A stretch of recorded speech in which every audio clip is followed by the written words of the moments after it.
I mean, this is a thing, I suppose, just to sign off on that one. There's a reason why no one's tried this shit before. I think the last time it got tried, and I've heard people talking about this, is something called Smoot-Hawley, which happened in the 30s, which apparently turned the Great Recession to the Great Depression, or at least was one of the contributing factors. And so, if we take that as an example, and apparently these tariffs are a higher level than even Smoot-Hawley was. Yeah. If we take that as an example, it obviously suppresses economic activity. So, and protectionism does on the whole. We can see the political and perhaps even the economic incentives for protectionism. Your country, you've got a lot of skint people, you've got a lot of unused labour. If only we just had more manufacturing, more economic activity happening here. Yeah, none of which applies to America anyway. But. Yes, you made that point very well earlier on.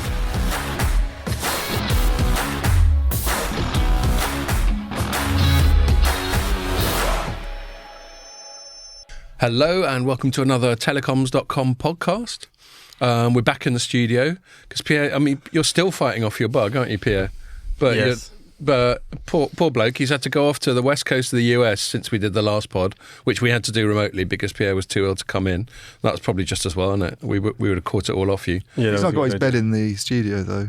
Yeah, exactly. Just make him kip here in his little quarantine room. But thanks for struggling in. And we'll be gentle with you, Pierre. Okay, thank you. So we're back in the studio. We were going to have a guest, but there was a miscommunication about scheduling. And so it's just the two of us. And that person will reschedule and hopefully get them soon. I'm obviously not going to name them. But there's plenty to talk about. Mm-hmm. Before I get into that, like in terms of opening bollocks, I've got to give another shout out. It feels like we do it every week. Another shout out to CC Group. Too many shout-outs for CC Group. Well, but they did take us out and buy us beers on Tuesday. Mm-hmm. So that was, we've spoken before on the pod about how they've been acquired by Hoffman Agency. Yeah. And it was just Paul. Rich wasn't around. I think he's on holiday.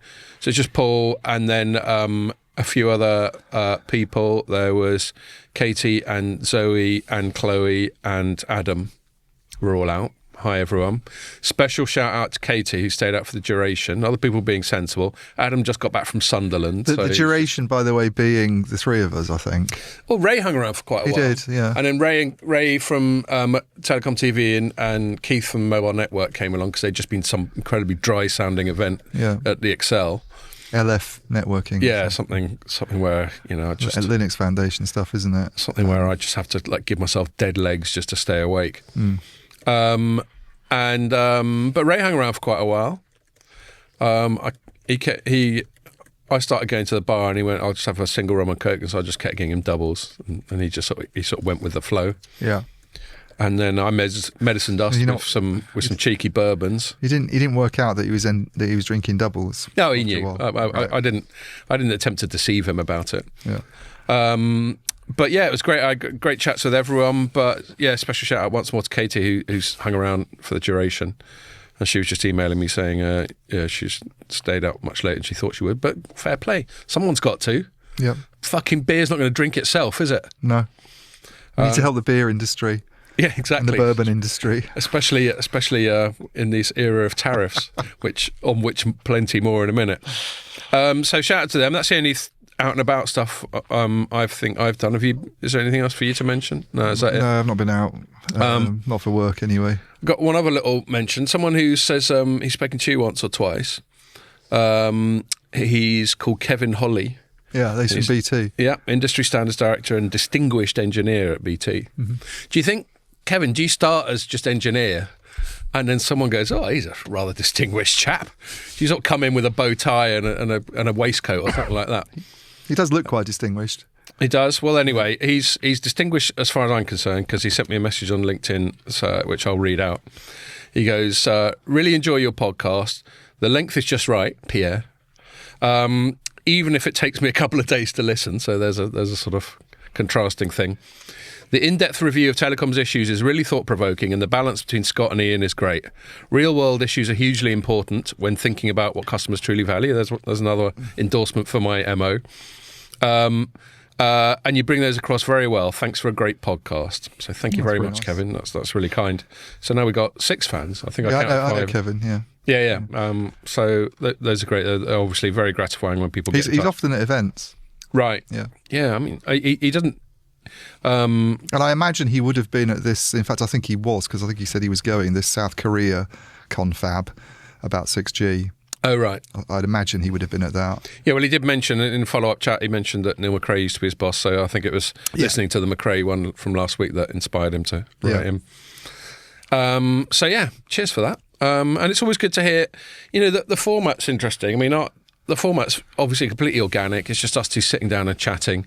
So what passes for segments like the opening bollocks is just spontaneous. It's just me, just ranting off the top of my head on what we've been up to before we get into the main stuff.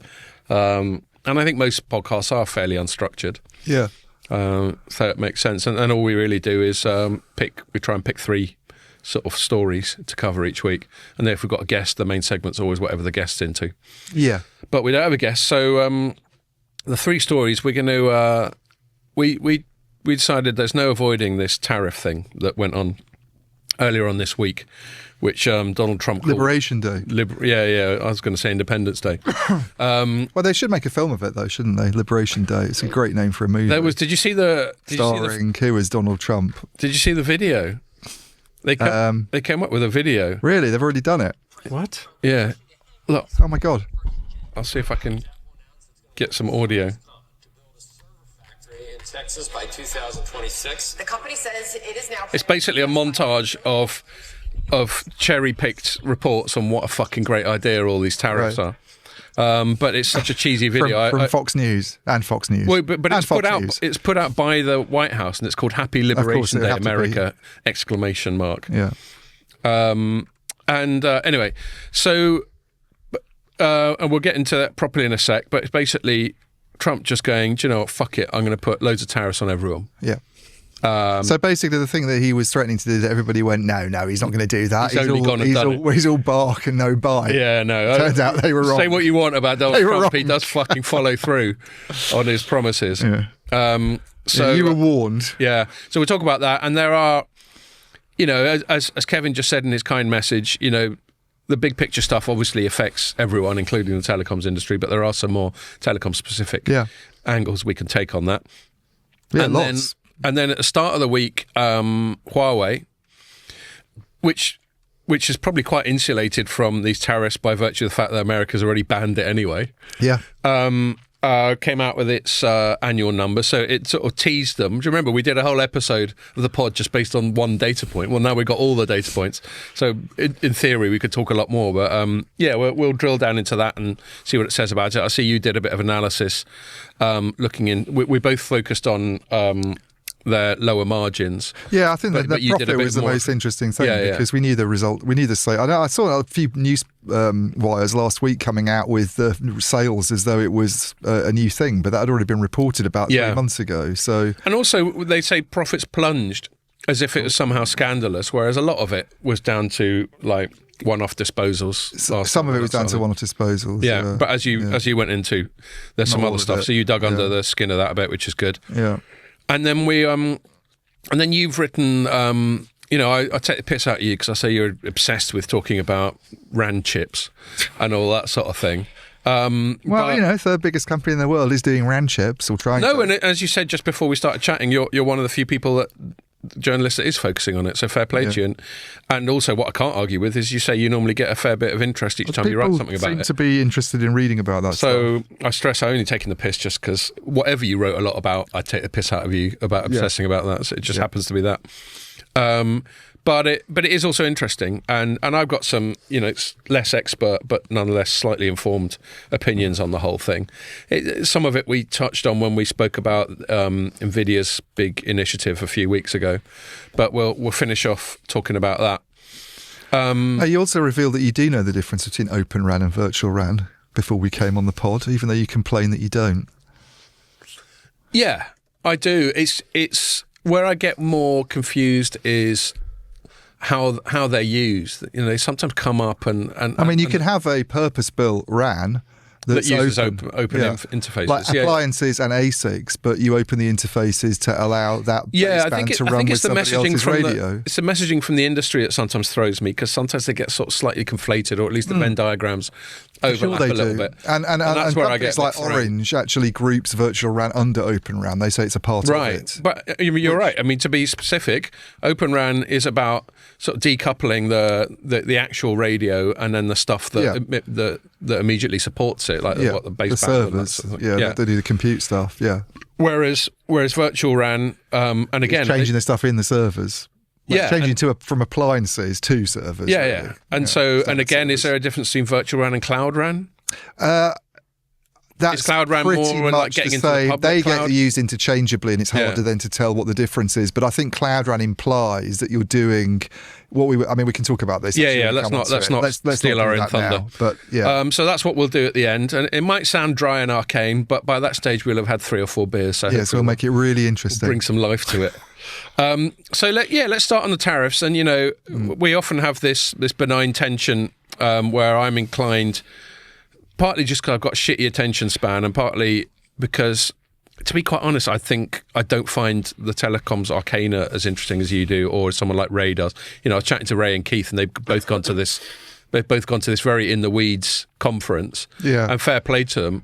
And I've just got to be honest, Well, they're worse than I am. I mean, Ray started writing about all that service provider IT stuff years ago. And and companies like Amdocs and Netcracker, that's even more baffling than virtual RAN. And Keith is properly elbows deep in all this. But I'm just being honest about my makeup. I find it interesting, but I think it's just partly I've just got a shitty attention span, and I'm not very good at sort of reading stuff in depth. I can read news articles or even extended news analysis like you write, but much more than that, my concentration just wanders off. Probably from playing too many computer games and all that sort of thing. Yeah, that's what it is. But killed your brain. So I often end up steering us towards non-core telecom stuff, like it could be digital civil liberties or more current affairsy stuff. Yeah. But that can be confusing as well in the weeds. You can go quite deep into the tariff stuff from a kind of nerd perspective. It's funny, isn't it? Well, so everyone's just got their inclinations, and I'm more inclined sort of general current affairs. I think I'm fundamentally interested in how power works. Yeah, and obviously a lot of that's politics, but not exclusively politics. It can. Well, virtual RAN's a power play. There you go. And that's why I've always found the dynamic, like with Huawei, and the dynamic between the US and China interesting, because it's basically just great big global chess beating. No, but I agree with you on that. I think when I do detailed stories, I'd always like to try and bring it back to why it matters. And the virtual RAN's a power play. It's totally a power play with the big sort of the big IT company, the big IT company's trying to get more of the action, and who's it going to be? Cool. Well, let's not steal our own thunder on that one. But I say all that as a sort of precursor to saying, talking about the big current affairs story of this week, which is Trump announcing what he called these reciprocal tariffs. Yeah, very reciprocal. Yeah, well, we'll get into we'll interrogate that. I was pleased that you'd read up on the methodology as well, because it's quite hilarious when you get to the bottom of it. When I woke up in the morning and read about them, because you get up early and the first thing you do these days is go, has a war broken out or something? Yeah, or something else check happened. out BBC News or something. And there's this little whiteboard that he's holding up with all these reciprocal things on, and I was like, really? Is he saying this is some kind of response to tariffs that other countries have imposed on the US? That's certainly what he'd like us to believe. And so he did this presentation, and he held up this board that's only about, it's not mega big, about the size of him. And it has had reciprocal tariffs at the top, and the usual sort of. Do you want a beer, Pierre? Oh no, I'm all right. That's the last thing I need. And he basically had 2 columns. You all right? Ian's already on his second beer, and he's giving me fucking vibes for lagging behind. And he had these 2, because I've been talking, mate. Sorry, go on. He had these 2 columns, one which said something along the lines of tariffs charged to USA, and then asterisk, including currency manipulation and other fuckery. I'm obviously paraphrasing that. But not just a strict tariff, but other, what he considers to be bad faith measures that create this effective tariff that And then he said, well, he wasn't saying it creates an effective tariff. He was saying it was a tariff, more or less. Yes, but there was. I mean, even the expression currency manipulation is misleading because that's all to do with trade imbalances anyway. And he does other little incongruous things like putting VAT and stuff into the mix. Anyway, whatever, he just came up with this figure, which he figured was the effective tariff that those countries are imposing on US exports into that country. And like at the top of it was China with 67%. There was a European Union with 39%. And then in the next column, he said... Vietnam's pretty high. You what? Vietnam's right up there, yeah. Vietnam's on something like 90%. Cambodia's 97%. Yeah. And Vietnam's 90%. I suppose Cambodia's got a similar profile to Vietnam where it does quite a lot of contract manufacturing and that sort of thing. Yeah. And low cost of labour. Yeah. Which we could get into because this is one of the fucking reasons you get these trade imbalances. Yeah. Well, the Vietnam's a classic example. So people were like, what does that mean? The reason that Vietnam's at 90% is because a lot of factories moved out of China to Vietnam to do things like making trainers for Nike. Right. So that Americans can go out and buy their basketball shoes and go and shoot hoop and all that stuff and not have to spend a fortune on doing it. So it gives the Vietnamese something to do. And it gives the Americans low-cost trainers. Well, quite. I mean, and the only way that they could ever... Like, the Vietnamese are never going to buy high-price American products. So the only way that trade imbalance could be addressed is if they move all those factories out to the US, which is ridiculous. And so what they're effectively doing is importing wage deflation. Yeah. So that's where you get all this contentious stuff to do with, like, NAFTA, all these trade agreements, and how you get this hollowed-out middle America where no one can get a job because... You pay a Vietnamese person or a Chinese person or a Cambodian person or whoever, or maybe a Central American person or Mexican, a fraction of the money to do the same job that you would pay an American person. Yeah. So it's importing wage deflation and such that now for much manufacturing, America's uncompetitive because people expect to get paid more. I'm not saying they shouldn't expect to get paid more. Yeah. Lefties are going, why the fuck shouldn't they? But that's just how it is. Anyway, that's how it is, and America actually does very well out of that because they have big companies like Nike that export lots of products to other parts. And their added value is through design and marketing, and they do other things. By the way, the American rate of unemployment at the moment, I think, is about 4%.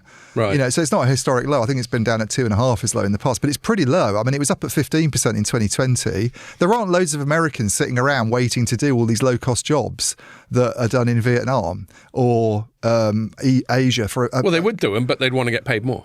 The point is that they don't exist. Those people aren't there. America is like the unemployment rate is very low at the moment. You don't have. I haven't interrogated that, but I mean, what's relevant? I'm not saying that I disagree with you. Or I think you're wrong, or I'm questioning the accuracy of your statement. But Trump's assertion. But that's the basic problem with protectionism, isn't it? If you take it to its end goal, which is that we only do things for our own country. Like, by the way, no one's ever going to buy from you because if everybody moves in the same direction, imposes tariffs and thinks the same way, they're all going to be protectionist as well. So if everybody implements the same philosophy to its ultimate extreme, you have the market serves its own consumers. Yeah. It'd be more like China, where you make stuff and you sell it at home. Yeah, although China's biggest exporter in the world as well. Yes, it is. So it's not even comparable to China. You have an American system that does self-contained, everything autonomous that Americans need is done by Americans, which is such a radical change. Well, seeing as we've gone off on this more economics 101 tangent, let's just stay with it, and I'll bring it back to the actual news once we've done that tangent. Well, you could look at that specifically from a telecom perspective, though, if you wanted to. But let me just say, your point about how to extrapolate this to the nth degree, every country's ultimately protectionist where they only make and sell stuff to themselves. Yeah. Then you get into this basic economic precept of comparative advantage. And I think Ricardo was one of the people who first spoke about this, who is actually English despite the Spanish-sounding surname. And the comparative advantage is that one country, for a variety of reasons, natural resources, training and specialisation, geographical positioning, whatever, just happens to be better at making stuff. Yeah. Either to a higher quality and or for a lower price than everyone else. Well, it's economies of scale as well. Economies of scale. it makes sense to have 3 big companies doing radio access network equipment for a market of 8 billion people or whatever it is at the moment. If you're selling to a market of 350 million people and all of your staff are coming from that market and your research and development budget is quite small because you're not going to make the same by serving a market of 350 million people only compared with a market of 8 billion people, then the unit costs are obviously going to go up. And that's the same, by the way, for every industry. Yeah. Plus, you can't get a lot of the raw materials that you'd need to get anyway, so it doesn't even consider that aspect of it. If you start going into this sort of tariff-mad system, some countries... I mean, it's almost the end of trade, yeah? It's almost saying... So this is the point I was... You love tugging me around the table. You keep to the corner. You keep slinking round like you're... I mean, I'm more left here than I was starting off, though. That's good. So... Back to what I was just saying about comparative advantage. He's had to move his camera now because he's tugged me so far around the table. I'm anticipating. Right. So, I mean, you can even reduce it down to the level of the individual. So money. One of the many economic misunderstandings of what Trump seems to be coming from is the understanding of money, and money is just a liquid form of labour in effect. So I always think of it as like. Let's say you're like a very early man, like a caveman, and you got one bloke who's good at hunting and preserving meat and maybe agriculture. You got another bloke who's good at fashioning stuff from wood. And back in those days, they would have bartered. He would have exchanged, an animal skin for a chair, let's say. And then as economic systems became more sophisticated, they realised that bartering reaches limits, not least to do with scale, but also in terms of accuracy. How do you know whether you've got the exact equivalent value between one item and another? And so making a liquid form of that labour in the form of money is a much more efficient way of exchanging stuff. And what America effectively does with the rest of the world is it's got more money than everyone else, so it gives them money in exchange for their goods. And Trump seems to think that's wrong. Yeah. It seems to think that there should be at very least, a complete balance. I.e., they should give us they should give the states just as much money as the states gives them. But if I buy stuff off you, it's not to my detriment. I bought it off you because you've got a thing that I want, and I happen to have the money to buy it off you. Yeah. And then I'll go off and do my thing with my skills and earn more money so I can buy more shit off you. And by the way, to the point that the American economy is not in a dreadful place at the moment. No, not at all. It grew like about 3% last year. I think the European Union was at 1%. Yeah. It's this idea that the American economy... I mean, the biggest and most valuable companies in the world are American companies. As I say, unemployment's pretty low at the moment, historically speaking. People are well employed. They earn high wages. Salaries are good there. The average standard of living. Why is there this perception that Americans are being screwed? I think it's because Trump's political platform has always been protectionist and make America great again sort of thing. It's always been. He's a national populist, I think is the more technical political term for him. He used populist messaging, i.e. quite simplified political messaging to appeal to the masses, which isn't necessarily bad. Publications like The Economist tend to use populist as a pejorative, but I don't agree. I think it's just one way of messaging. And if the opposite is being a technocrat, where you think that communicating with the populace is unnecessary because they're too stupid to understand your clever machinations, then I'm not necessarily in favour of the alternative. I think the reason it gets used pejoratively is because it's the idea that you're only doing things in a sort of expedient way. Yes, and it's short-termist. It's short-termist, and you're only doing it because you want support from that group. You don't have any principles. And you're being a demagogue. You don't have principles, and it's all about just getting... You do any policy that suits your popular base is something that you'll adopt. And inevitably, when people get a bit demagogic, people quickly extrapolate all the way through to Hitler. And you could. Well, I wasn't going to make that leap. No, I'm not saying you were, but you could argue that it's not a totally hysterical extrapolation, because when you start putting your country first, you can get more and more belligerent towards other countries. I don't think Trump's like that, by the way, but people quite often go there. Yeah, they do. I mean, the stuff that's going on at the moment with the tariffs, I find quite aggressive. It's very aggressive, and it's also quite bizarre because I think we were talking before we came on. There's not any there's nobody thinks this is a sensible idea apart from the kind of Trump circle.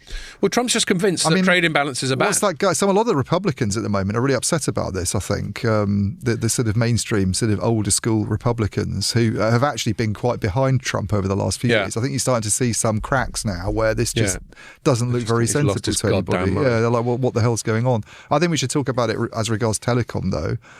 We will. So let's just get the overall story out of the way and the macroeconomics out of the way. I won't dwell on it for too much longer. So the reason we went off on that tangent is partly because he held up this little chart where he'd just come up with these percentages that he thought that were effective tariffs, into which he'd thrown a bunch of other factors, including currency manipulation and VAT and other what he considers to be bad faith trade activities. But then, as we both found out, we realised that the way he'd come up with these percentages, and then basically what he'd done is just halve it to decide what the reciprocal tariff he was going to impose on everything everyone else was. Imports minus exports divided by imports divided by 2. It's the formula. Well, they use a lot of funny symbols to make it look more complicated than it is, but that's basically what it is. Yeah, well, but I mean, there's one guy who I embedded a tweet from him in the story I wrote today, an economist. He goes, just figured out where these fake tariff rates come from. He didn't actually calculate tariff rates and non-tariff barriers as they said they did. Instead, for every country, they just took our trade deficit with that country and divided it by the country's exports to us. So it's even simpler than that calculation. So the trade deficit is imports minus exports. Oh, okay, fair enough. And so that's what they came up with, and that came up with a figure, and then they just turned that into a percentage. Yeah. And then they halved it, as you say, to decide what the quote reciprocal tariff should be, which is very unscientific. Yeah. And so all it really is, to finish off on the macro side, Trump has long decided that trade deficits are bad, and in his sort of he can sometimes be very infantile and he'll use words like unfair and nasty and just really sort of juvenile, simplistic terms.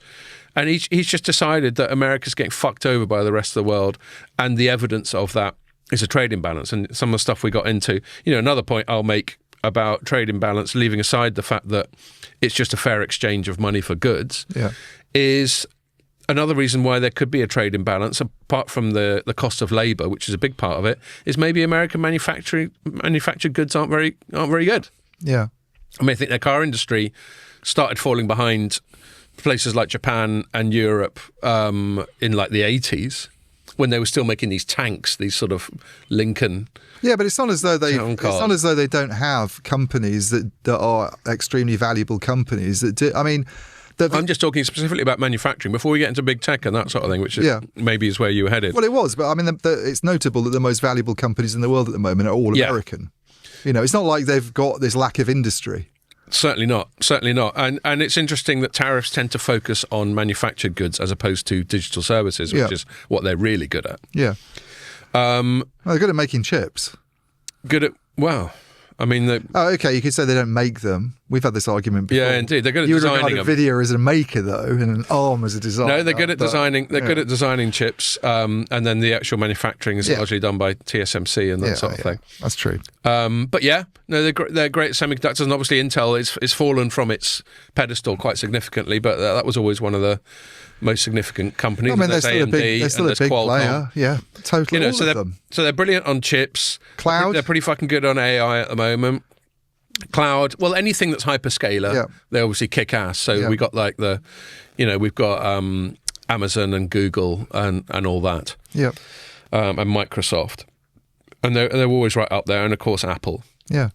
But they're. And their cars aren't bad. I've always had a Ford, by the way. I've always had a Ford Focus. So they've always been perfectly adequate, but that's all I can afford. If I want to get a bit more swanky, I might go Japanese or German. But the way the market regards, the way that the investment community regards things these days is that the most valuable assets are software and intellectual property and stuff. Intellectual property, and in those areas, America is way ahead of everybody. No, I completely agree.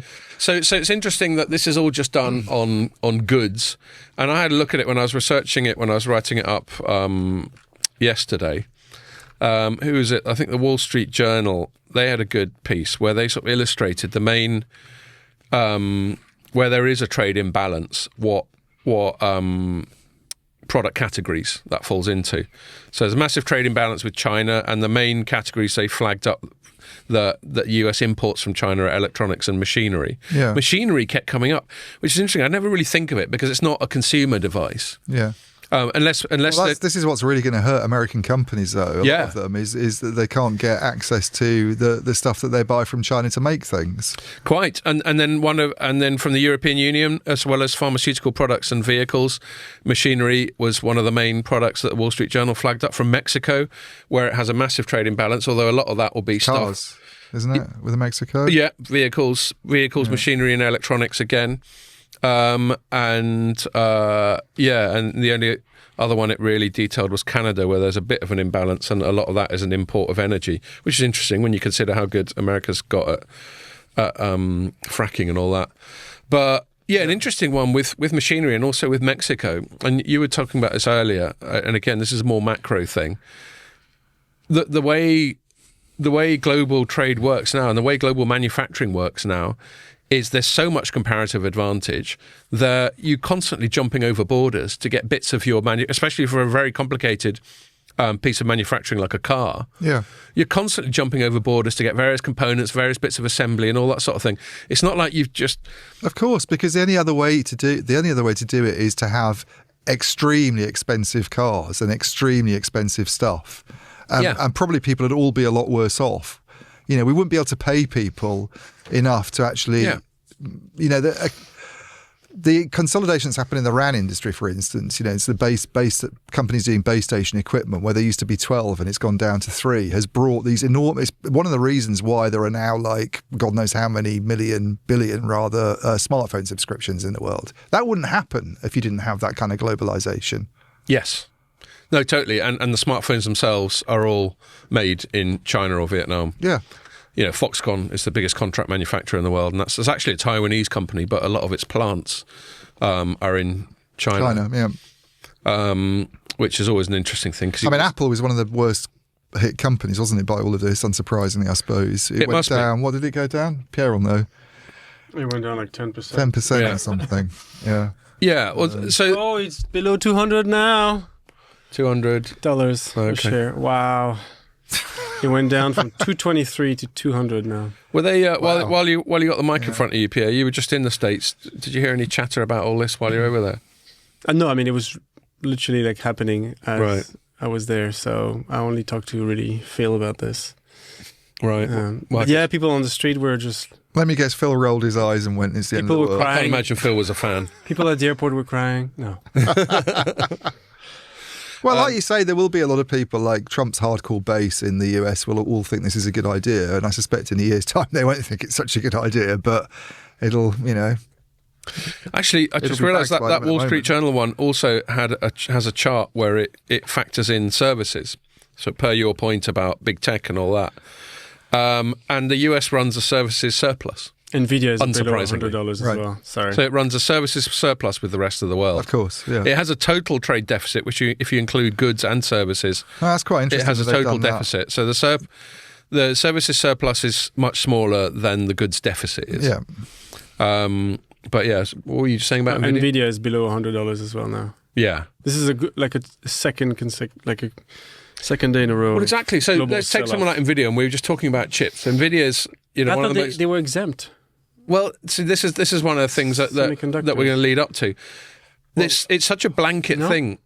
I don't think so. No, it's blanket. I don't think semiconductors are exempt from any of this. I thought there was something like pharma and... No. I don't think there's Well, there will be. Whether there are now, there obviously will be. And this is what's interesting, and this was kind of my analysis on both the stories I've written about this week, is it's such a crude, and as we just discussed, such a ham-fisted initiative that the only hope is that he hasn't completely fucking lost his marbles. Yeah, if components were exempt, Apple wouldn't have performed as badly as it did, by the way. The what? If components were exempt, Apple wouldn't have performed as badly as it did afterwards. And it's not just Apple. Leonard Lee, who we met at, mention him because he might listen to this occasionally, we met in Barcelona, he's a good analyst. he was saying I haven't looked at their share prices, but some of the companies that might be particularly badly affected by this that are US manufacturers are companies like Dell and HPE. Yeah. Because they make server equipment, but it's all done in, like, it's the same as Apple almost. It's like, it's all assembled in China. You know, it's not even like, we're going to come on and talk about Ericsson, Nokia. Dell went down from 95 to 72. Oh, yeah, see? 20%. That's bad. Yeah. I mean, I didn't realise, I hadn't checked, but that's a bunch of American jobs gone. So, well, quite. And so, look, you know, I don't think it's our role to dig deeper into the sort of socio-economic implications of this to Americans. There's plenty of other people who'll do that. But I think just from those anecdotal evidence we were just throwing around now, it's very likely to be very detrimental to normal Americans and to American businesses. So it's very likely to be highly unpopular. And where he goes with it remains to be seen. But the what was the point I was trying to make? I guess the hope is that it's just an initial negotiating position. That he's just done his Trump thing. He's done his art of the deal thing, where he's going, okay, I'm charging you loads of money. And then people are coming back. I think my colleague Armita was sharing a story with me in The Guardian where apparently Starmer's already thinking about making concessions to get let off a bit of it. And so that's playing totally into his hands. He's hoping to shit people up and extract concessions by this ballsy initial move. That's the best case scenario. I mean, even that's bad. It is, but I'm saying that it's a belligerent bullying tactic. And totally. I mean, a lot of the stuff to do with Canada and Mexico specifically, who were already hit with tariffs, by the way. So those have been implemented, and all of that was complete bullshit. It's like this perception that there's loads of fentanyl crossing the Canadian border. There's probably less fentanyl crossing the Canadian border than there is alcohol in this room. You know, it's just... There's still quite a lot of fentanyl. That's true. You only have to have like a dot of it, don't you, on your tongue? Apparently, so I've been told. No, I was more talking about the amount of alcohol in this room.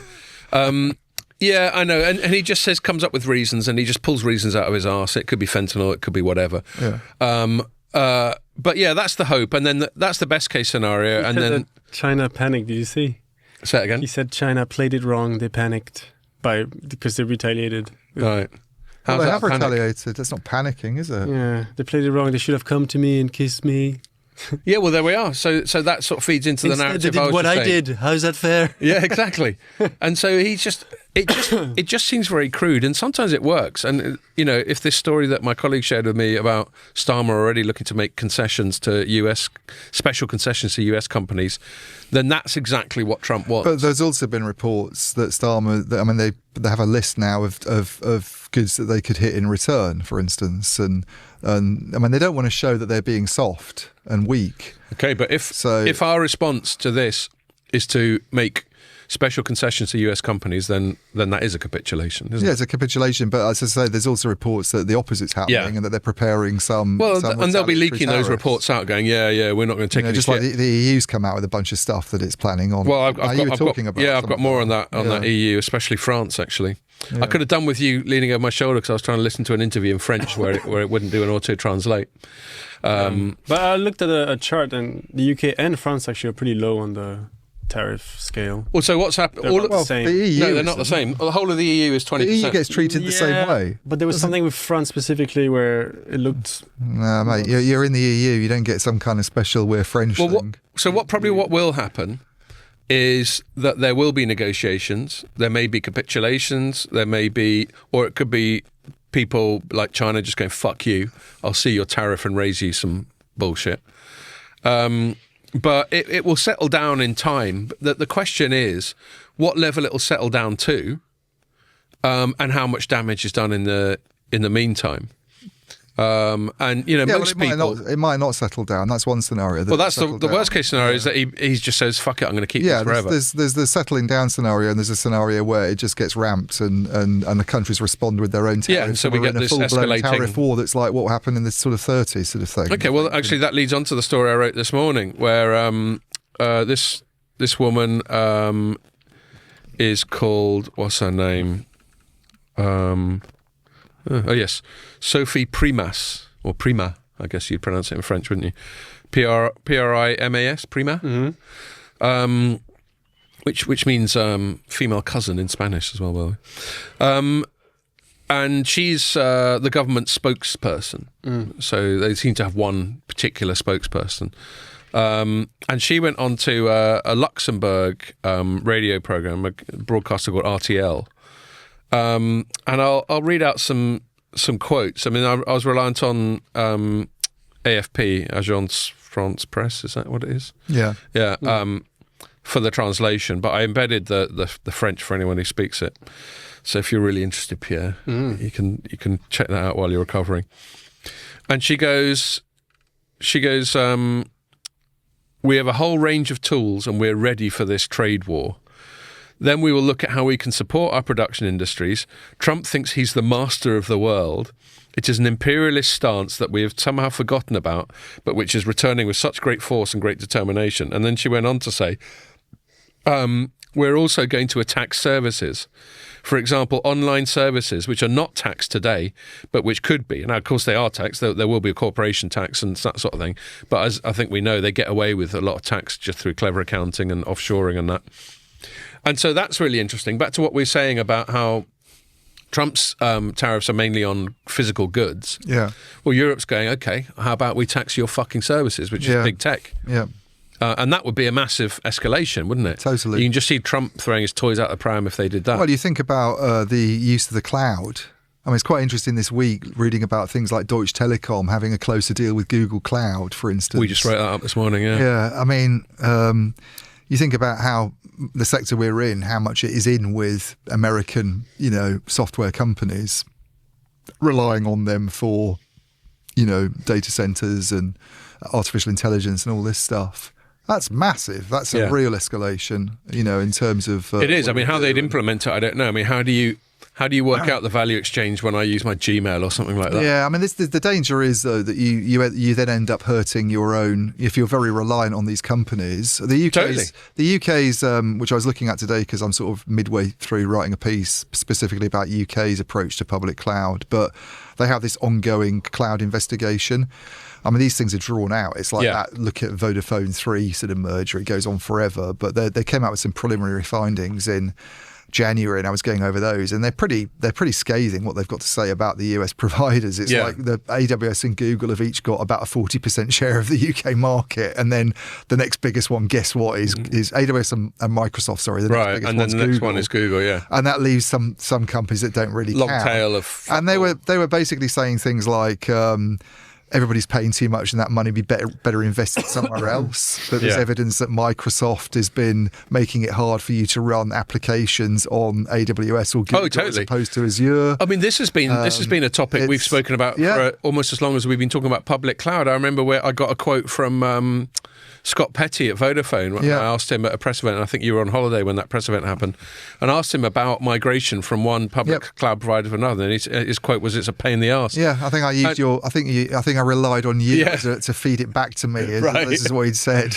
And these investigations are going, is it more of a pain in the arse? It has to be. In other words, are there artificial obstacles and encumbrances? Yeah. And actually, on that point, while we're talking about that, the other thing that the EU is very good at is shitting on US companies that get too big for their boots. Yeah. And there's been a lot of pressure. I mean, at the start, when Trump first came in, you had people like Zuckerberg going and sucking up to him. And one of the reasons he was sucking up to him is because he could see some aggro coming on the horizon from the European Commission to do with competition and the Digital Services Act, Digital Markets Act, all that stuff. Yeah. And he wanted Trump to lean on them. And then we had things like J.D. Vance doing that infamous speech at the Munich Security Conference where he had a pop at Europe. And while a lot of it was to do with things like censorship, there was definitely an undertone of like, you're being a dick to our companies and you better stop if you want to do business with us. Well, now they've come up with this unilateral preemptive bit of aggression. I would have thought the European Commission's going to be like, well, we're just going to be... we're certainly not going to slack off on going after your big tech companies for competition and regulatory reasons. Do you know what the other thing that I find interesting with this is, because I was getting texted by someone that we both know earlier on today about the usual sort of Huawei situation in Europe and more American pressure on them to do something I can imagine who that might be. Yeah, I mean, the Americans trying to put pressure on Europe to do something because they deem Huawei to be a security threat is all of a sudden you're thinking, hang on a minute.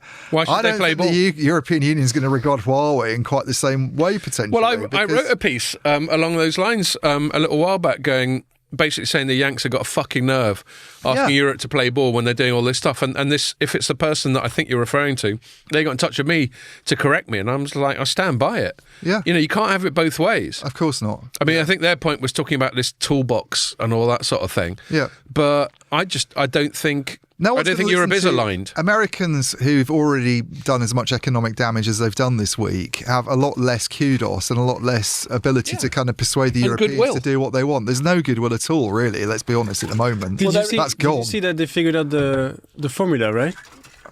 How they were. That's what we were just chatting about earlier. Where the fuck have you been? Sorry, you put in your article. He really hasn't got over his flu, has he? No. I put it in my article, and we spoke about it for about 5 minutes in the room you're sat in. How can people not talk about this more? What do you mean? I don't know. It should be all over the news everywhere. I think it is. It's been quite widely covered. Yeah. So that has nothing to do with what tariff we put on them. No. They're just forcing us to buy their shit, basically. They've basically just come up with a very crude calculation based on the proportion of the total trade that they think is out of balance. Yeah. And they come up with a percentage, and then they've halved it and gone, that's the tariff we're going to slap on you. But it says, just buy our shit. And then a small country like Laos, whatever, be like, but we can't really afford your stuff anyway. Well, I don't think they're saying buy our shit. So the political motivation is back to this whole MAGA thing that he's been talking about since, was first running for office in 2015, which is to try and restore a lot of the sort of hinterland economic activity. So that could be heavy manufacturing. It could be coal mining. I mean, if you're Laos, the example you gave, you're basically just fucked if it plays out the way Trump wants it to. Because as you say, they're not going to buy lots of expensive American goods. They're just going to lose their manufacturing base where they do things for Nike because it'll get onshored. So someone was talking about the Lesotho one where it's like, is that going to all of a sudden, start diamond mining in the US out of nowhere? Like in Pennsylvania? Yeah. We're going to start. What about the coffee trade? I mean, there's so many ramifications of all of this now. Well, exactly. And that's and maybe we'll take this opportunity to move it onto a slightly more telecoms-y direction, but there's so much interconnection. Yeah. So nothing, back to my point about comparative advantage, Ford doesn't have a factory where it mines the aluminium, it refines the aluminium or the steel or whatever, and then it makes all the parts, and then it makes all the electronics, and it writes the software, and it makes the seats, and harvest the leather and all that kind of shit. Yeah. Obviously it has to rely on a million different partners, and it's all because of comparative advantage. Yeah. Ford's core competence will be its assembly plant and then maybe its marketing and distribution networks. But everything else that comes into making a Ford Focus, it gets from third parties. So same goes for people like Ericsson and Nokia to bring it fully onto. So I thought it was interesting that this has all happened the same week that an American has taken over the running of Nokia. Yes, indeed. I saw you wrote a piece about him. Yeah. What's his name again? His name's Justin Hotard. Yeah. So he's the successor to Pekka Lundmark at Nokia. Yeah. He's formerly of Intel at their data center and AI groups. Interestingly, one of the reasons they recruited him, if you listen to the Nokia chair when she was sort of introducing him back in February, is the US is a big important market for us. Yeah. And his experience there is really important. All of a sudden, these tariffs have come. I mean, the other interesting thing that's happened with Nokia very recently, which is quite fortuitous timing, is this Infinera takeover, which I remember Pekka Lundmark, who Hotard is replacing, or has replaced now, saying in Barcelona that gives them a kind of optical manufacturing presence in the US that they didn't have before, which is very, very useful obviously right now. Yeah. But there are things that they... So it should be stressed, just to interrupt quickly, one characteristic of these Trump tariffs, obviously, is he's trying to say that if you do your manufacturing in the US, you're exempt from it. Totally. Anyway, yeah. So that's the question: is how much manufacturing does Ericsson and Nokia do in the US? And they got their clever factory in Texas, haven't they? They've got their clever... So Ericsson in particular has got this highly automated factory in Louisville, I think, that they say, although I don't know if this is true, but the intention was always for everything made that's sold to US customers would be made in the US. So they're kind of ahead of the game on that. They are. The problem is, this wasn't explicitly raised by Ericsson in their annual report, and I don't think Boy Aircom really got asked about it, although he probably will do, I suspect, on the next earnings call that comes up pretty soon. But Pekka Lundmark got asked about it in Barcelona, this tariffs issue, and he said, well, there are things that we can't get.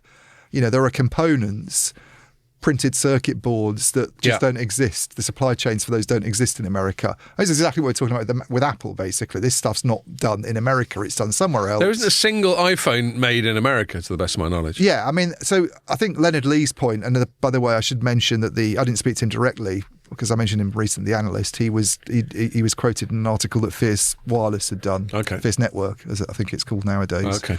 But I thought it was quite a good piece. And he was saying that he thinks that they're a bit less exposed, Nokia and Ericsson, than the likes of Dell.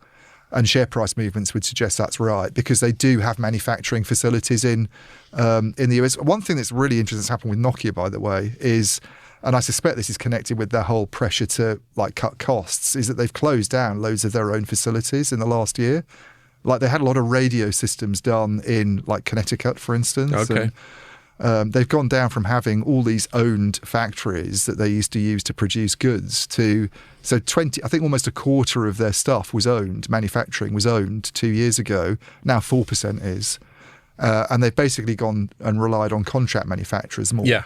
And that was I linked to your piece. Yeah, Lundmark was saying that gives us a better, it's actually quite advantageous at the moment because we can get it done in the market that we're selling to.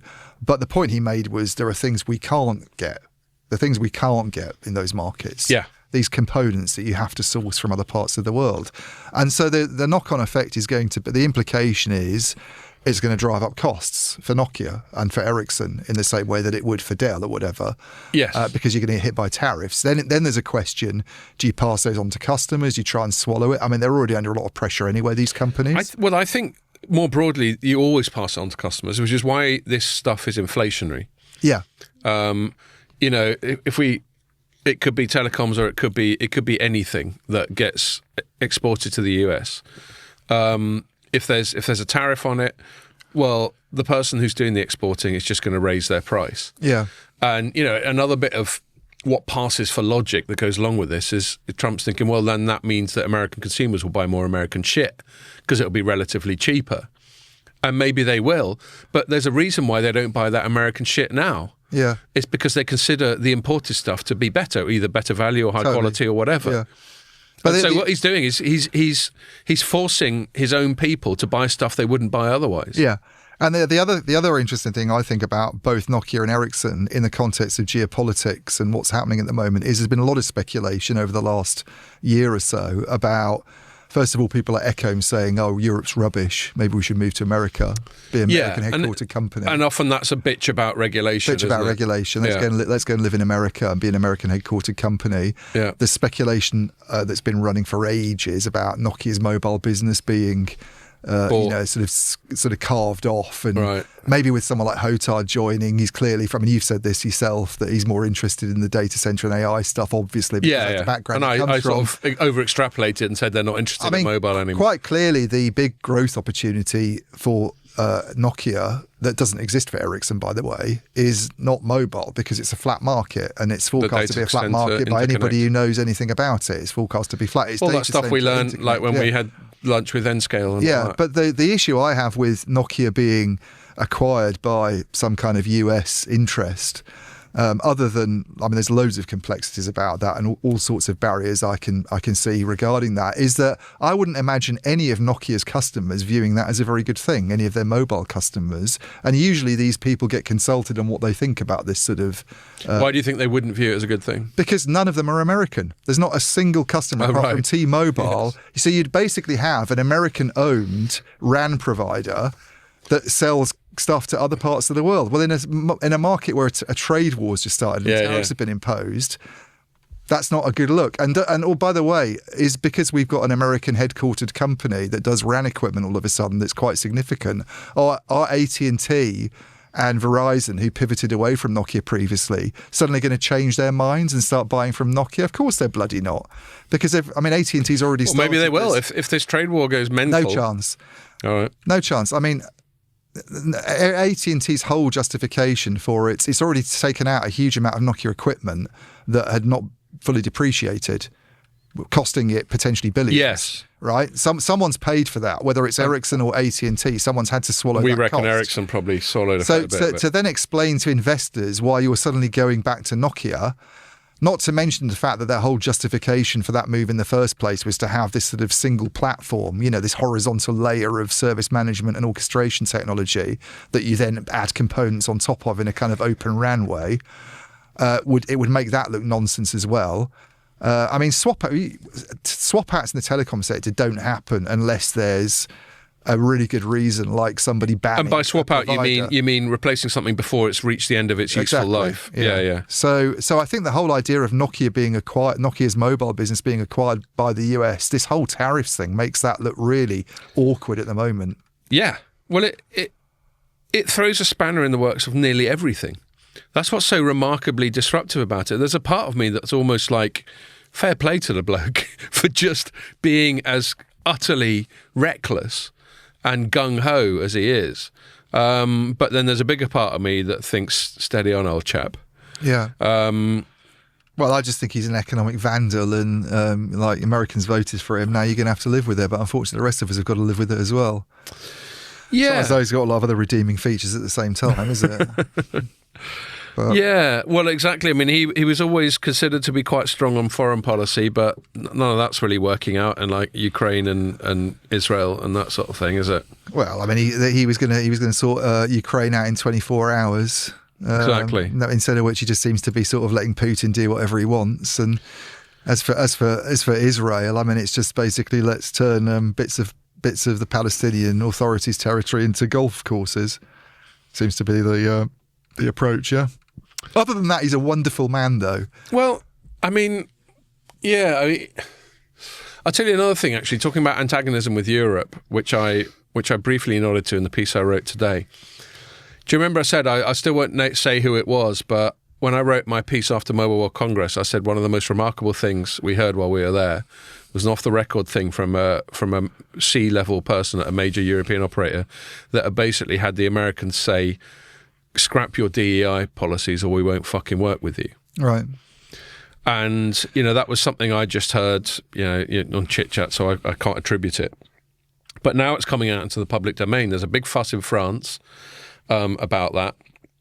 There's also a big fuss going on in Sweden. What, that they've had similar pressure to scrap DEI policies from the Americans? Yeah. Okay. It's like in the public domain now. It's like front page news.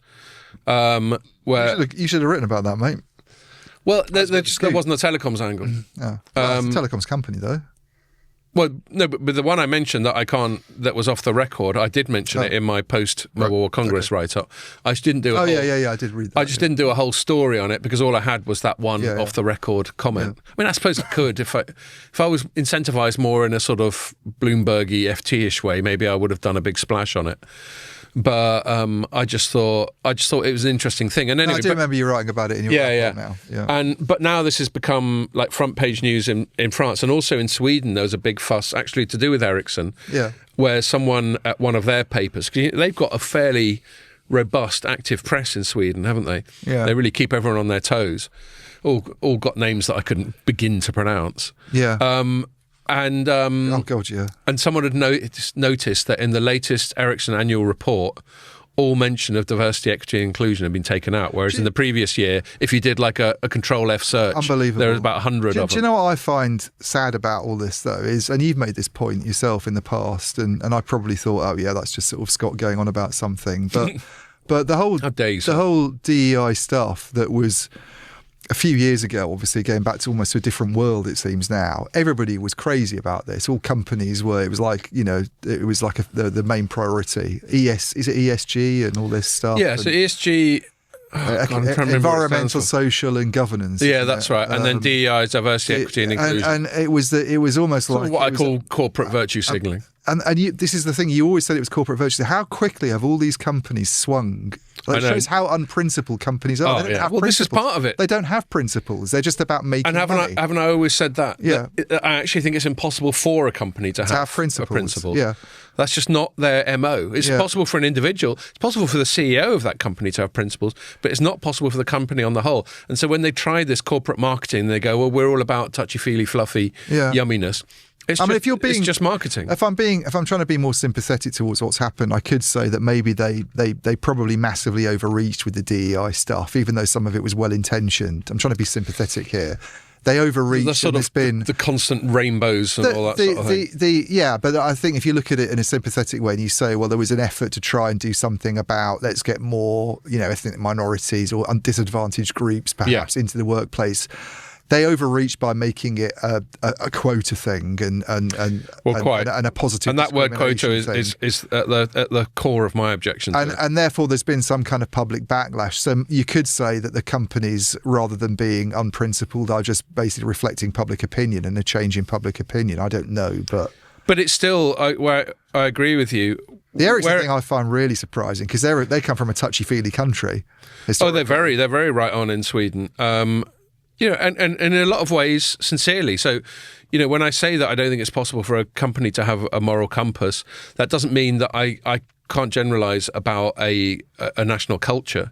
Yeah. And I think Sweden.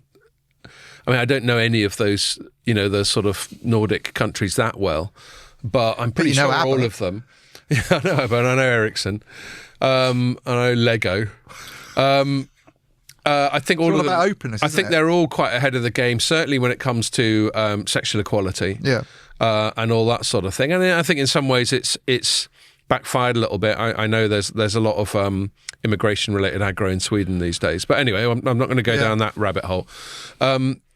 But if Ericsson has done that, and this is me just secondary reporting, you're right. It's a completely pragmatic thing.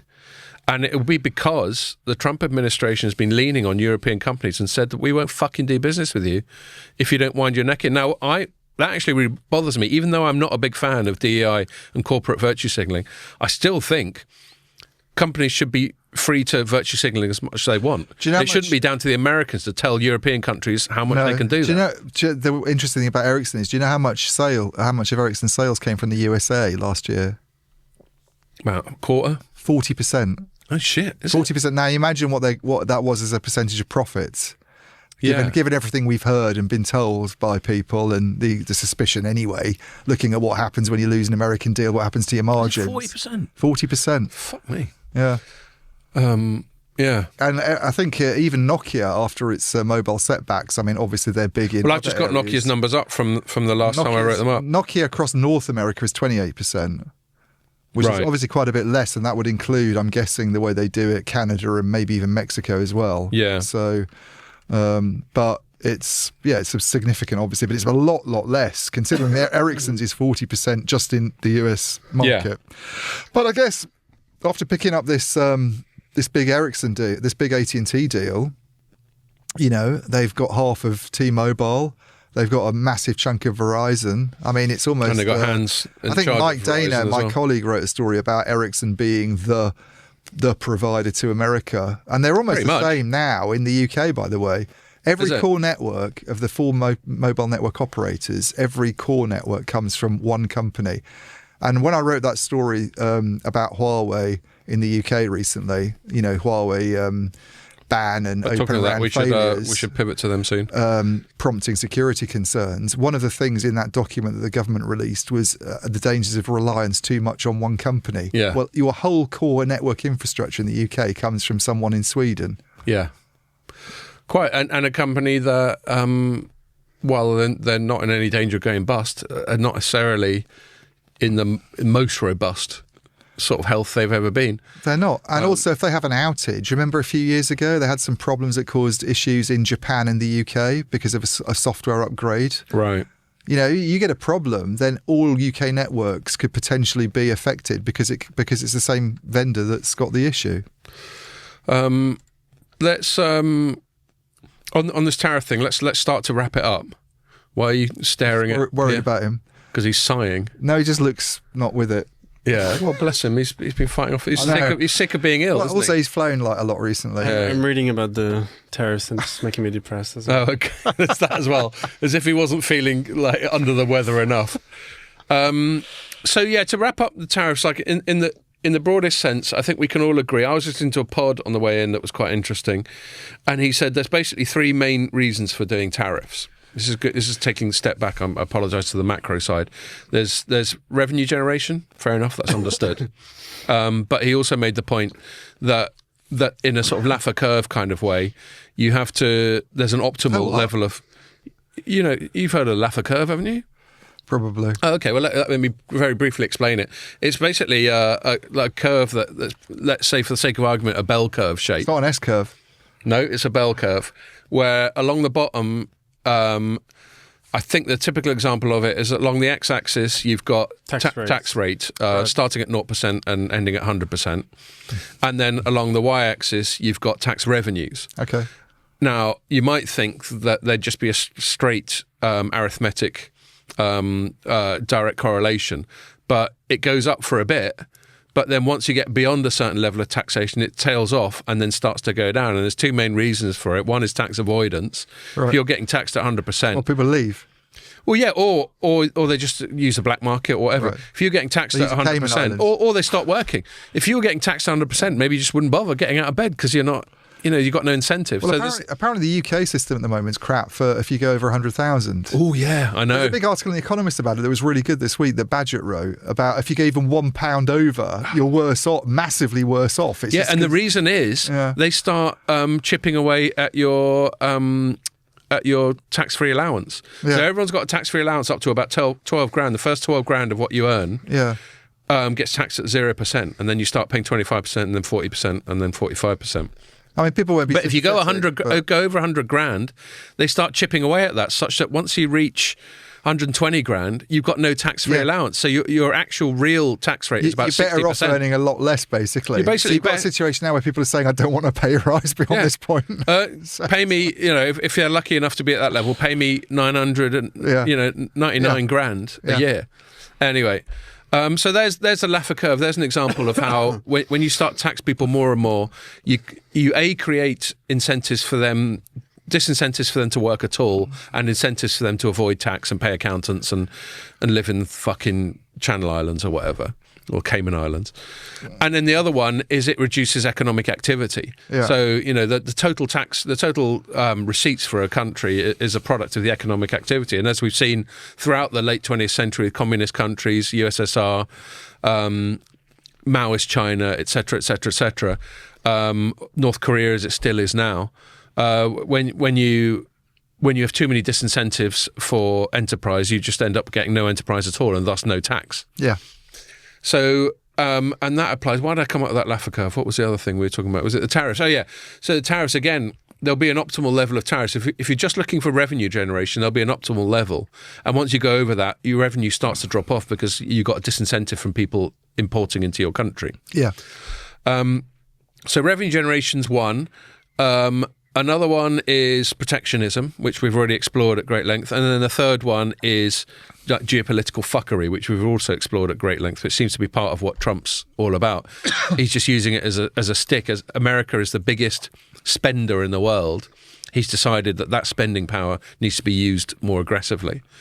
And this podcast, he just made the point that he made 2 points. Firstly, he thinks the levels they're at now are shit. Yeah. In that Laffer curve sort of way. And secondly, he said you can't do all three at once.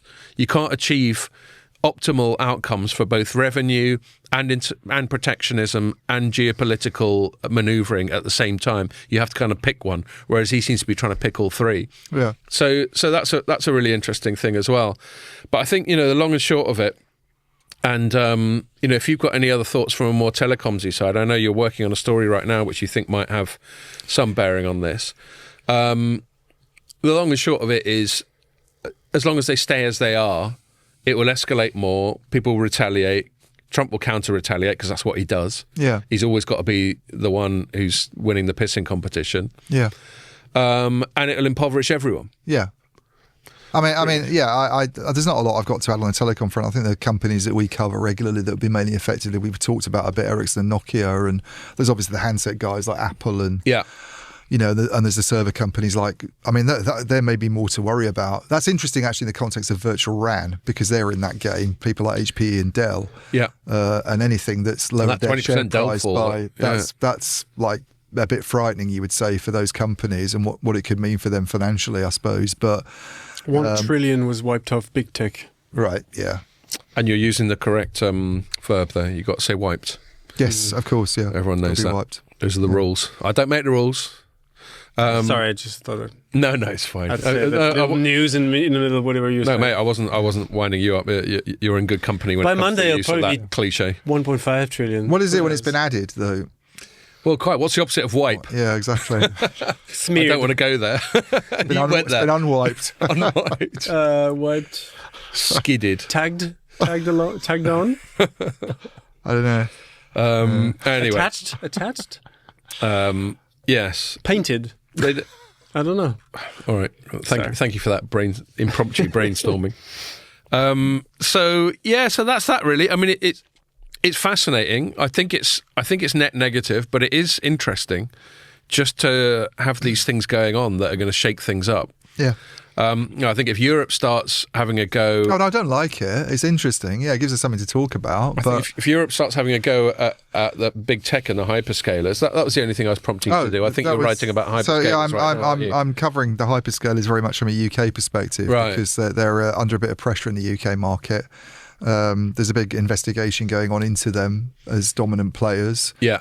And there's also this Telecom Security Act that's being implemented. That's actually it was drafted a long time ago, but it's now sort of being rolled out, and companies have to sort of adhere to it. And that I didn't even realise until I talked to Ian Milligan. Spells his name the right way, by the way.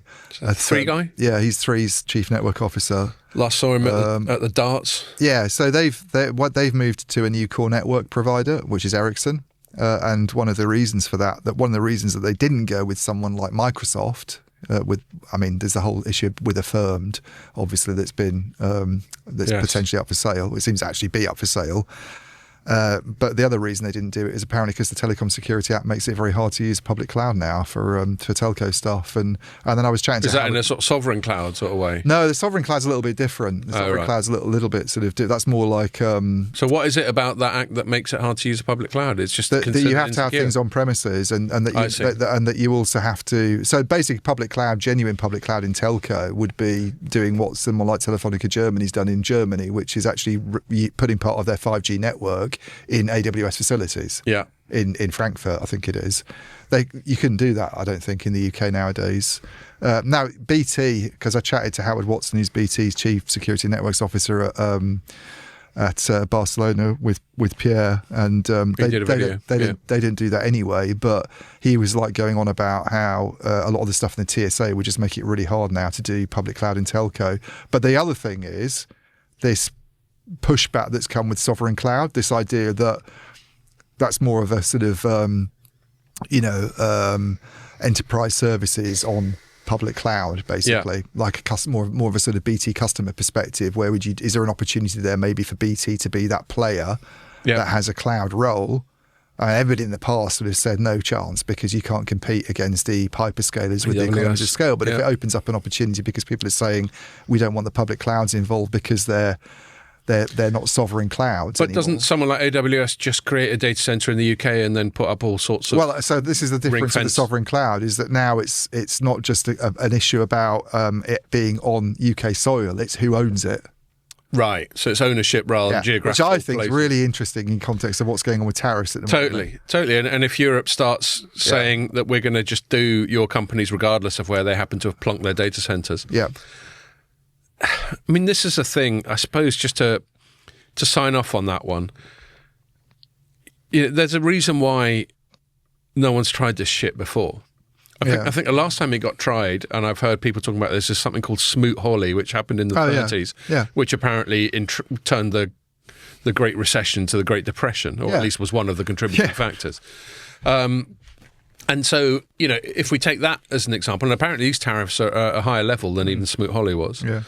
If we take that as an example, it obviously suppresses economic activity. So, and protectionism does on the whole. We can see the political and perhaps even the economic incentives for protectionism. You know, your country, you got a lot of skint people, you've got a lot of unused labour. If only we just had more manufacturing, more economic activity happening here. Yeah, none of which applies to America anyway. But yes, you made that point very well earlier on, especially at the semi-skilled and unskilled level. Yeah. Because, you know, highly skilled people, they've got, you know, it's back to that, I can't remember who said it, I think it's Goodhart, the somewheres and the anywheres. Do you remember, Did you hear that? Yeah. He talked about people, and basically somewheres are people who attach their culture and their economic activity very much to a specific place. Yeah. Whereas anywheres are more your cosmopolitan people who've got degrees and they could take their skill set anywhere in the world. Yeah. And it's transferable.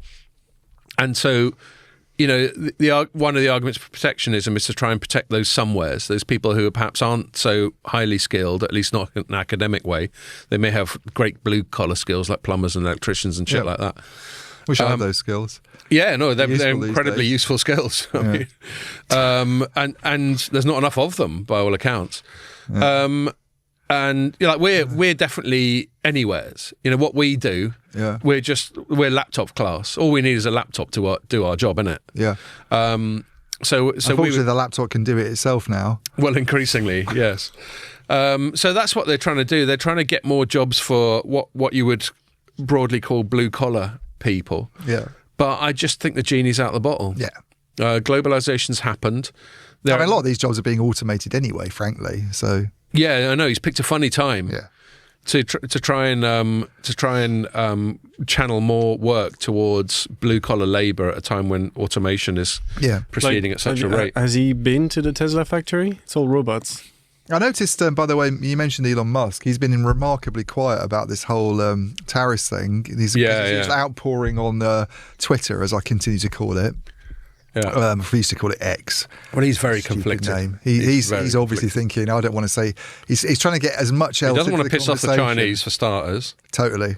Yeah, he's in a really awkward spot. That's why I said conflicted. He doesn't want to piss off Chinese, but he doesn't piss off the US government because he does loads of business with the US government with Starlink and all that sort of thing. He's got a serious margin call coming his way if the stock market keeps going down, because now it's going down at this point because of volatility, you know? If it keeps going down... And he has a margin call? I think Tesla's latest quarterlies, their revenues were down double-figure percentages. Yeah. I mean, meanwhile, Tesla's been set on fire, apparently. No, but then... And then they've got this PR problem in the States where loads of people have got the arsehole with it. No, but so they released the numbers, they were terrible, the stock went down, but then the stock went back up when there was a rumor that came out that he would leave the government. Yeah, that is apparently going to happen. Now it's back down again. Politico reported on it, and they all went, it's fake news. No, I think on the contrary, what I heard is it was always baked in. It's part baked of in by June, but I think Politico was reporting he was going to go imminently. A bit earlier, because he's shitting himself. He's starting to think like, okay, I'm risking to really be bankrupt. Yeah. Well, he's spread incredibly thin, that bloke. I don't know how he does it. He must never sleep. Well, I don't know how he spends so much time on Twitter. That as well. But I wonder how much work he actually does do.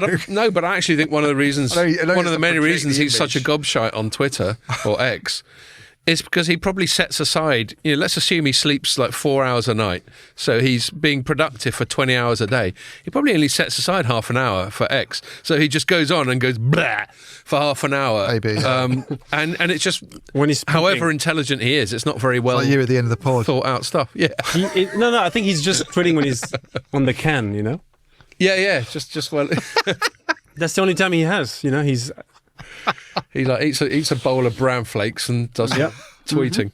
Like to see him going to the bathroom. Go, guys, watch Twitter. So he sees something to do with his lady friend in Italy who runs the country, and he goes, that's disgraceful. What have they done to her?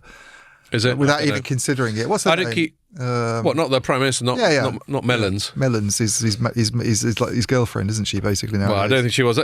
They found one photo of them at a dinner together where they happened to be looking at each other, and it looked a bit affectionate, and everyone's just sort of run with it. Yeah, but they're like that, aren't they? I don't know. Ian is gesturing 2 fingers wrapped round each other, by the way, for the majority of people who listen to the pod. No, I don't think he's seeing Meloni, but they... I didn't call her Mellons. Well, that's Italian. Okay, that's good then. Yeah, no. Is that what Meloni actually means? Yeah, it means melons. Okay. Yeah, I wasn't being like misogynist. I can't believe anybody in this country has a surname Mrs. Melons. Well, she once did a hilarious video, I think when she was still running, and she did one of those little Instagram-y videos where she was holding two melons in front of her at a kind of chest height. Yeah. But she obviously didn't make any lewd carry-on film references. But she went, which one are you going to choose? And she was like moving these two melons up and down, and she was obviously riffing on her own surname there, which I thought was hilarious. It showed she got a good cheeky sense of humour. But anyway, we digress. To wrap that thing up, I honestly do. It's still going down, by the way. The market has been open for an hour and 15 minutes. It's still going down. Market, well, straight for an hour. Well, because I presume investors are all looking for a sign of what I'm about to wrap up on before we move on. Tesla is down 10% today. Oh, it's 10 to 4 already. I know, we did get started at past. That's all right then. But yes, well, that's why I keep trying to move it on. So I will now. The hope is, and what markets will be hoping for, and perhaps why it keeps going down is because with each day it doesn't happen, they get more pessimistic, that this is just a belligerent opening negotiating position, and then sooner or later it'll all settle down. But I can see why people are pessimistic, because you just never know with this bloke. Okay, let's move it on. Ian? Yes? Huawei came out of its numbers. I'll quickly tee it up, but then I'll pass the ball to you. So its numbers were good. It certainly brings in a lot more revenue than its direct competitors. Granted, it is a bit more diversified than them as well. In fact, one thing I thought was interesting is some of its business segments. So by far its two business segments are ICT infrastructure, which is the new name for networking kit, and then consumer. And one of my takes on it, the consumer was up nearly 40% year on year, which is basically primarily fueled by the fact that Huawei has raised its smartphone game. Huawei, and this is relevant to all the geopolitical stuff, Huawei wasn't able to make decent smartphones for a little while for two main reasons. One, the American attempt to starve China of cutting-edge chips, which are especially important for smartphones because of the very space and heat-constrained nature of phones. The more you can cram into whatever little rectangle of space that you have in the circuit board of the smartphone, the more powerful the smartphone is, the more productive it is. And then the other one is that America banned Google from letting it have proper access to Android. So what the fuck is the point in getting a Huawei phone when you can't get access to the Play Store and Gmail and all that sort of thing? As my mother found out. As your mum found out one time when she... Yeah, she thought, I've heard about this Huawei company. They do good phones, don't they? And then apparently they didn't. Because they can get a lot of software. Did you say the provider gave her a refund once she realised it was the provider was, as we're saying nice things about them, might as well mention them, but she was using EE and they were pretty quick to sort of replace it with a Samsung phone, which I thought was quite good. Yeah. Cool. I mean, they shouldn't have sold her it, or at least they should have made it clearer to her what the... I guess that it was probably done by a salesperson who didn't know, though, did it? I mean, it was happening so quickly, I think, at the time. Fair enough. People weren't really sure what was going on, but... Yeah, fair enough. In fact, for once, we won't get a message from Alex going, I heard you slagging off EE because he's moved on. Yeah. Hi, Alex. If you're still listening, we'll miss you. Keep in touch, mate. And you know where we are on a Friday evening. That's a nice shout out for Alex. But yeah, he was our main in-house contact for EE's PR, and he's moving on to greener pastures. Yep. Even greener than there. Oh, no, look what happened. Yeah, you messed that up. It didn't open properly. That's a schoolboy error, that. Now I'm going to cut myself trying to open it up. Sorry, I just tried to open the tin and it didn't work. Yes, so Huawei's consumer division is now almost back up to level in terms of revenue with its main networking division. Mm-hmm. And my headline on it was, we both focused on margins, but we came at it from different directions. Mine was more superficial and you did more of a deep dive. So I'll say my superficial one and then invite you to talk about your perspective. My headline was Chinese smartphone recovery boosts Huawei annual revenues but hits margins. So basically, the margins on smartphones are much smaller, especially if you're Android. If you're anyone except Apple, margins on smartphones are much smaller than they are on networking kit. Yeah. So it stands to reason that a higher proportion of your total sales mix that comes from smartphones, the lower your margins are going to be. Yeah. So that was my big take on that, and I got that's probably the basic reason for it, actually. Yeah, that's fair enough. But why don't you talk about some other reasons that you think? Well, you could ponder, because there's been a lot of speculation about how they've done the smartphones. This is a big question. Like ever since 2023, late 2023, especially the chips. When they came out with this Mate 60 Pro, I think it was called, the first sort of this range of smartphones that they've started to release, that all of a sudden have got these 5G chips in and like 7 nanometer processors, and everybody's like, at the first when they're not supposed to be able to do that. So like, how are they doing that? Because and just to recap, because their domestic chip making capacity isn't supposed to be that advanced. Isn't supposed to. And then we get back into ASML and whether they can get hold of EUV. Yeah. So previously they were allowed to get their chips from TSMC. Which has got the most cutting edge stuff. The biggest foundry, does most of the world's most advanced chips. The ones that everybody, Apple and all the guys use that. And Huawei was apparently at one time, I think, one of their biggest customers, maybe like number 2 on the list behind Apple. Mm-hmm. And then US sanctions cut it off from TSMC. And the problem with not being able to get access to TSMC is that they had equipment there they bought from a Dutch company called ASML, based on this technique called extreme ultraviolet lithography, which is like a very sophisticated technique basically for producing the most advanced chips with the smallest transistors. And it was assumed that anything sort of smaller than 10 nanometers with older technologies, and the previous generation, I think it's called deep ultraviolet lithography, was extremely difficult to do and like so hard to do they wouldn't have been able to achieve it. So if you cut off from TSMC and you're relying on Chinese foundries, which have been banned, by the way, from buying stuff from ASML, this Dutch provider of EUV, which you, by the way, can't get from anybody else. No. How all of a sudden are you able to produce? Well, by the way, can I butt in? I got a message from a guy who wrote a book about ASML, and he got in touch with me on LinkedIn. He goes, "Have you fucking read it yet?" And I went, "Sorry, I'm really bad at it." Well, I have read it. Oh, you have read it? Well, I just want to say to him, if you're listening, I've forgotten his name off the top of my head. I have started reading it a bit. I'm just really bad at reading books. As I said at the start of the pod, my attention span's really poor. Well, you sent it to me and I read it. It's a good book. And you read it? It's quite readable. Yeah. Oh, okay. All right. Well, okay. Well, hold tight. If you're listening to this one, author of that book, when I get through it, we will have a proper chat about it on the pod. Yeah. It's a good read, actually. Okay, cool. Anyway, sorry, carry on. Yeah, he did a good job on that. He obviously delved into the history. I think he's Dutch, and he. Yeah. No, he's proper deep dive. Yeah, it was good. Going all the way back to the 80s and its founding. Yeah, he was good. But they have this monopoly in this EUV technology, so and they're cut off from selling their stuff to China. So the concern was, what does Huawei do about producing much smaller chips with much smaller transistors, which you need for the most advanced smartphones? You know, Apple's now at probably 3 nanometers. I don't even know, but all that Moore's law stuff. Yeah, and then they did teardowns of this Mate 60 Pro that they'd released in late 2023, and it was a 7 nanometer chip from SMIC. And I think the most analysts have worked out that what they've done is the chip foundry they're using in China is SMIC. They're basically using a DUV technology, this older generation, the predecessor technology to EUV, in combination with a technique called like multiple patterning. Yeah, where you kind of repeat the process, essentially, as the name implies, to sort of eradicate errors. But the downside is it produces lower yields, which is like the percentage of chips, and it's more expensive because you have to keep redoing it. Yeah, so there's a lot of waste in it, I guess, in the process. So your margins are going to be worse. And I think some of my speculation is there was a massive increase in, like, the explanation for. So if you look at Huawei's headline results, I think their net sales were up about 22%. Right. And they were the highest they've ever been, by the way, since 2020, and only a bit. Yeah, they were up to their previous peak. Only a bit less than in 2020. So they're but their net profit was down quite significantly, 28% maybe.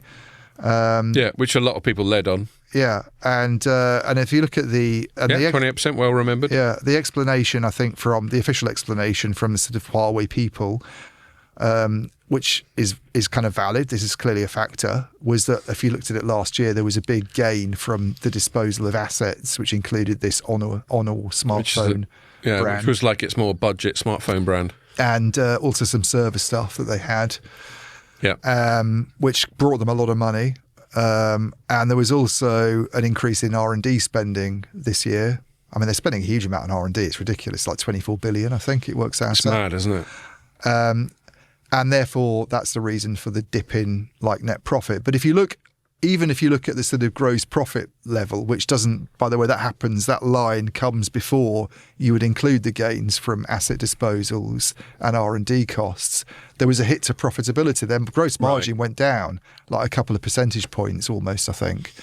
Certainly more than a percentage point. And there was I looked at it, there's a huge increase in cost of sales, which I think your explanation that if you're just doing more smartphone stuff, that's going to be a natural consequence of that. That's one factor. But I'm wondering whether this reliance on DUV technology from SMIC is partly responsible for that. Well, that was my conjecture in my piece. Yeah, I saw your piece. So your piece, for people who are wondering, on light reading, is headlined, Huawei profit pain goes undiagnosed, but maybe down to chips. Well, it probably is down to chips, but it's because if it's smartphone chips, then it's going to have some kind of impact anyway. Yeah, I think we could both be right. I mean, I think it'll be multifactorial. One will be the lack of one-off disposals, which will probably be the single biggest factor, to be honest. Yeah.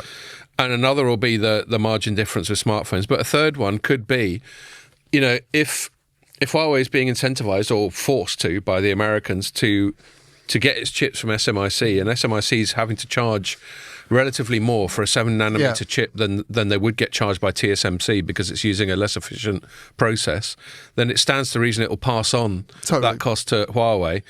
And then, I always speculate in my pieces is that Huawei, the Chinese state, Xi Jinping will find a way of going, don't worry, Huawei, you buy Chinese and we'll make sure you're taken care of. The other thing to note about them is that they're... in terms of profit movements and margins changing, is that they're a very, very different looking company from what they were in 2020. Yeah. So they're getting about 15% of revenues now, I think, from things like automotive and... So I've got that table in my power. piece. I've got the business segment breakdown. Yeah. So by far their two biggest segments, I mean, doing the maths off the top of my head, it must be between 80 and 90% is networking gear and smartphones, what they call consumer. It's 85% it'll be. There we go. Yeah. Oh, well, that's not bad for a fourth tin in on back of a fag packet bit of maths. Yeah. But then you look at a couple of other bits that grew a lot. Intelligent automotive solution, as they call it, grew nearly 500%. So it nearly quintupled. Yes, car related shit. And then the other one that's doing quite well, apart from cloud computing, which is a bit flat for them, was what they call digital power. And I made the... That's solar, apparently. Yeah, exactly. Yeah. And so I made the note in my piece that happens to coincide with two areas where China as a country is incredibly strong. Apparently, I was listening to one podcast, apparently they've just completely cornered the market in solar. Oh, it's all Chinese. Yeah. So why are we allowed to buy... solar panels? Oh, because it's not smart. I mean, to be fair, it's not AI driven, is it? No, I mean, I suppose if you're going to be really paranoid, you could argue they could put some back door in it where they could just suddenly turn off all the solar panels. Yeah.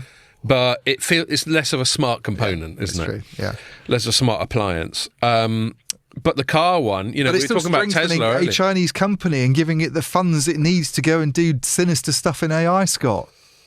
Well, quite. I mean, I'm always going on about the sort of underlying xenophobia of all this stuff. You could argue that buying a fucking Chinese takeaway is somehow unpatriotic if you're going to extrapolate that to a ridiculous degree. I think, this ties into what we were saying earlier, that I think this whole Chinese pushback, personally, I mean, as an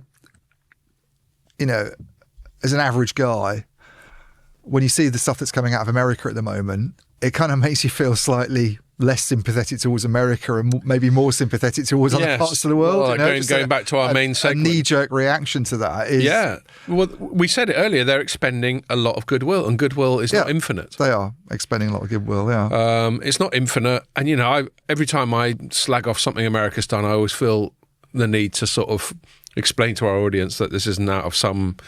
Because we do have this in Europe and in the UK, we do have a sort of spikiness towards America, born partly of the fact that they've had to come in and bail us out in a couple of world wars and have generally got a lot more money and cultural influence than we do. Yeah, see, I've always been very pro-American, and I feel... Yeah, and I am too. I feel I'm at the moment, I'm not saying I'm anti-American, by the way, but I'm more concerned and slightly antagonistic towards America than I think I've probably ever been in my life at the moment, based on what's going on right now. Yeah, and when you get... culturally, when you get things like the JD Vance thing at that Munich security conference, where he comes over and goes and accuses us a bunch of stuff. All of the accusations were accurate, by the way, but what he was discounting was how much that shit happens in America as well, like to do with things like freedom of speech. Of course, yeah. And I mean, there's a story. This is a complete tangent. I'll say it very briefly. There's a story about. It's far worse than that than we are, frankly. I don't know. It's hard to know exactly who's worse, but there are, for every anecdote they come up with, like they're obsessed with the fact that one person got arrested in the UK, and we are really bad on civil liberties in the UK, so I'm not defending us, but one person got arrested in the UK for silently praying outside an abortion clinic, and the police took him away. There was a thing the other day just in Hertfordshire. Someone wrote a few shitty emails to their school, and suddenly 6 coppers went round their house and arrested them. So there's all sorts of authoritarian, nasty stuff going on here. But all I'll say quickly is, for every anecdote like that, and the Trump people do seem to rely on anecdotes quite a lot rather than hard data, we could come up with a similar anecdote. Of course, you can. I mean, it's so stupid. It's very Elon Musk territory. That is that he'll find one of these incidents. Yeah, that suits his agenda. Like some Muslims done something appalling, therefore all Muslims are bad. And how can you possibly appoint Muslims to be politicians in the UK? It's a classic logical fallacy. It's appeal to anecdote. Racism. Some of the stuff he's come out with in the wake of that sort of child abuse scandal that was going right. That got him all worked up. The comments he was coming out with were outright racism. Frankly, right. Okay. So, but anyway, that was our previous segment. Back to the Chinese thing. Huawei does seem to be increasingly aligned with strengths of Chinese industry on the whole, which it kind of reinforces my feeling that maybe this process was going to happen anyway, but American belligerence towards Huawei specifically has just made sure that it's basically one of the core industrial champions of the whole country. Yeah. And I think Huawei's activities will increasingly start to reflect the economic activity of the country on the whole. Yeah, so I noticed their sales generated in China are now 71%. I think I know, it's mad, isn't it? I think if you go back to just before 2020, it was about 59%. So yeah, it's 71. You're right. Yeah, no, exactly. I made those comparisons in my piece. Yeah, it's a much more Chinese company than it ever was. Exactly, and that goes back to the point you were making earlier about protectionism. Where does every country just start selling to itself? Yeah, which, by the way, it's viable, but what that does is it rules out all the cool things to do with comparative advantage. Yeah. I mean, it's easier in a country of 1.4 billion people than it is anywhere else on the planet. Definitely, especially one with a lot of central planning. Yeah. And less individual freedom. You can control these things, and also with a lower average standard of living. I mean, this is the one last thing. Sorry, I keep trying to take us away from the tariff thing, but I think American standard of living, by whatever indices there are, is much higher than typically European one is. Yeah. The purchasing power of your typical Yank is quite a fair bit higher than it is for you and me. Yeah, size of their houses are a lot bigger as well. So the houses, yeah. So basically, they have they're horrified coming over here, looking at the Victorian plumbing and like these little boxes that people live in, and our streets where basically if people park on both sides, you can't even get through the fucking thing. And I can't blame them for all those comparisons. Yeah. But one of the reasons their standard of living is so high is because of this trade deficit. Yeah. Because they've got lots of money and they import cool shit from all around the world and then use it. Yeah. And manage to maintain quite low unemployment levels as well. Yes. Hence, what's the problem, Trump? So Huawei's increasingly, as you say, it's 71%, and I think it was as low as 62% China even 2 or 3 years ago. Yeah. So it's quite rapidly accelerating. Yeah. Yes, it was. That's the point I made. Look at me remembering my own writing. So there we are. So you got China getting served by Huawei, and then people like Alibaba, as long as their CEOs don't get too lippy about Xi Jinping, and all that sort of thing. America will become more inward looking, and all that sort of thing. The EU will do its thing. I did have to make a point when the EU was shaking its fist about all these tariffs.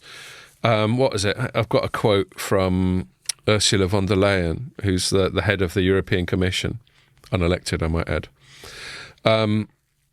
she goes, sorry, I know I'm getting back to the previous segment again, but it just keeps being relevant.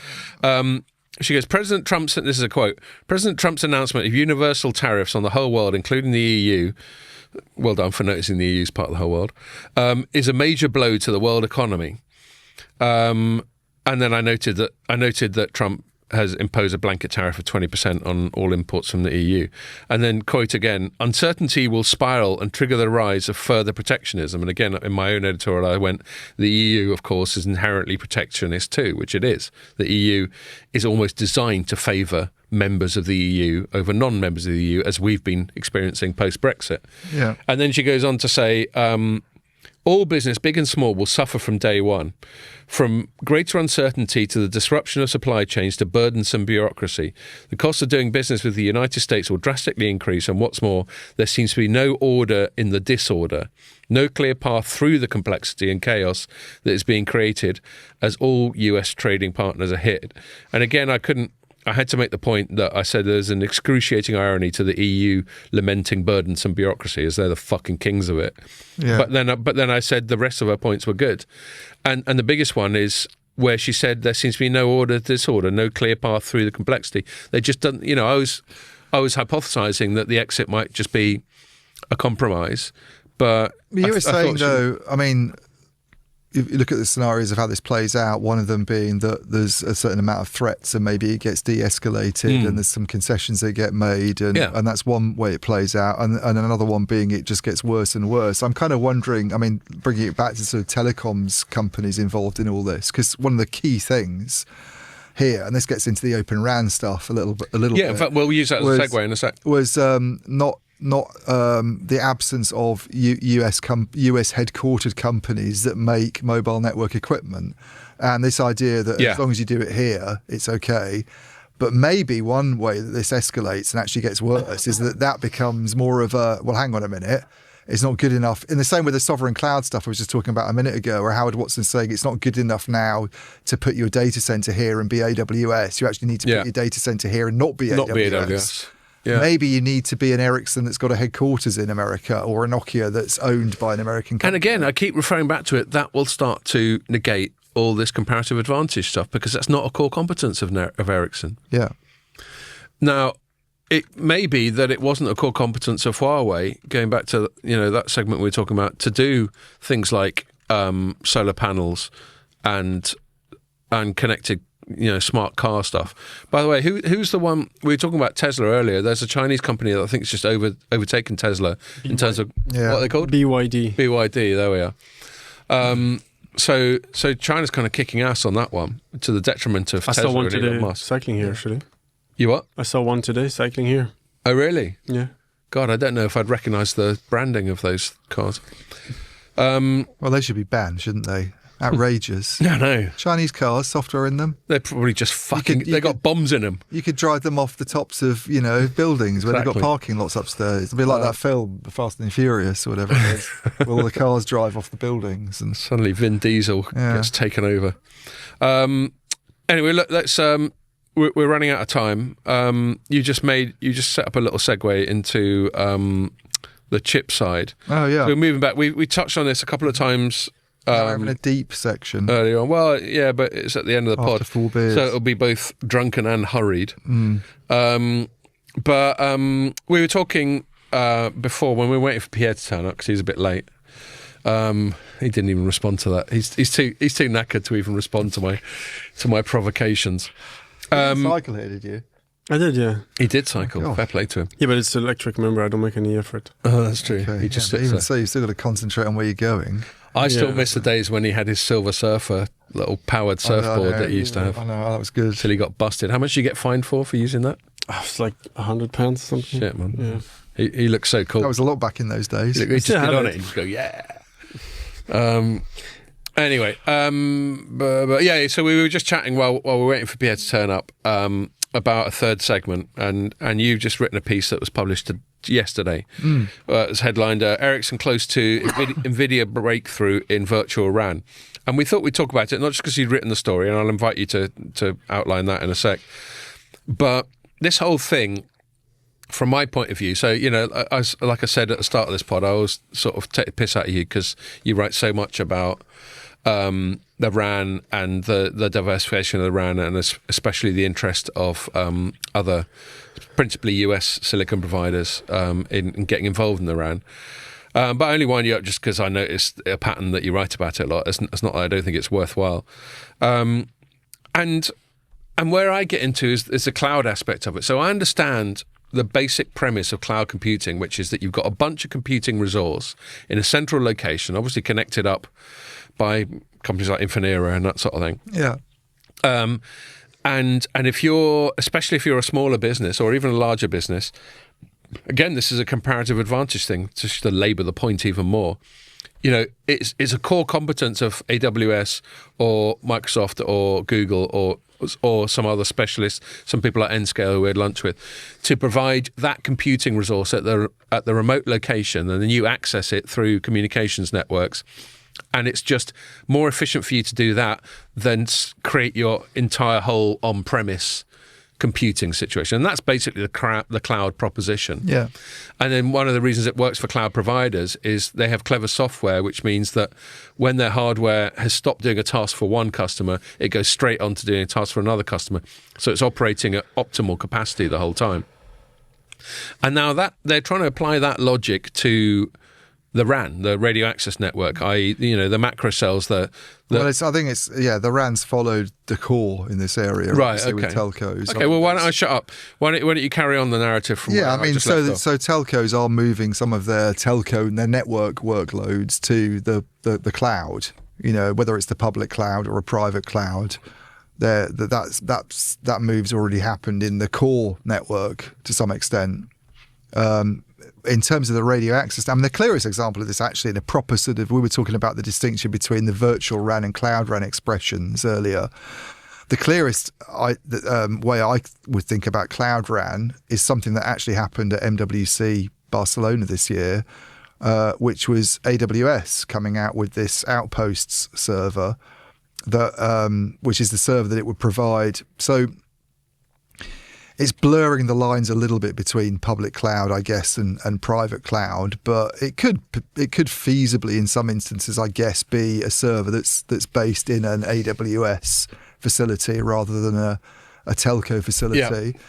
Yeah. And it's got a Graviton chip in it, which is AWS's own chip based on ARM architecture. And it's now been engineered to provide support for radio access network workloads. So the idea is that Ericsson or Nokia or whoever else can run their radio access network on that as a cloud workload. And to take it back to its simplest premise, I'm sure everyone who listens to this already knows this, but I'll spell it out anyway. There is quite a lot of computation that has to happen when that radio signal comes in through the antenna before it ends up at the internet and ends up at your phone and all that sort of thing. There's a lot of computation that has to happen. Yeah, so the radio access network, the two big elements of that are the actual radio units themselves that pick up the signal and do the first sort of magic on it, and then it kind of gets passed down to a server, a compute server at the base of the mast, usually in traditional networks. Mm-hmm. It's traditionally it's been like an appliance, so it's like a server, but it's dedicated just to doing radio access network stuff, and it would include ASICs, application-specific integrated circuits. The whole idea about virtual RAN is that you move the software onto kind of common IT platforms, basically. Yeah. So you put it on like general purpose silicon, a Dell server with Intel chips in, basically. And that's essentially where we've been with virtual RAN. That's all that's existed has been. This is to get to my story that I wrote this week. But what Ericsson's done, and Ericsson's Samsung's kind of the market leader, I guess, in virtual RAN, and then maybe Ericsson's number two. I haven't looked at the Omdia stats recently, but I imagine it's that order. But they're both the platform that they're both reliant on is basically Intel chips. Yeah, it's putting your RAN software on a CPU that's done by Intel, running on either. And historically, those chips have been bespoke specialist chips. So in the traditional world, what Ericsson would do is sell you an appliance that's got its own ASICs in, and Samsung would do the same. And this is moving it onto... And their own, not just ASICs, their own chips. Yeah. And so you're moving it to a world where you decouple is the word that gets used, the software from the hardware, and the network functions are delivered as software on general purpose silicon, which is... That's right. And the thing is that because the world of general purpose silicon has really just been Intel and a bit of AMD, that's the server CPU world. It's like x86 world. It's an x86 world where Intel traditionally has had like 80% of the market, let's say, and AMD's had the most of the remainder.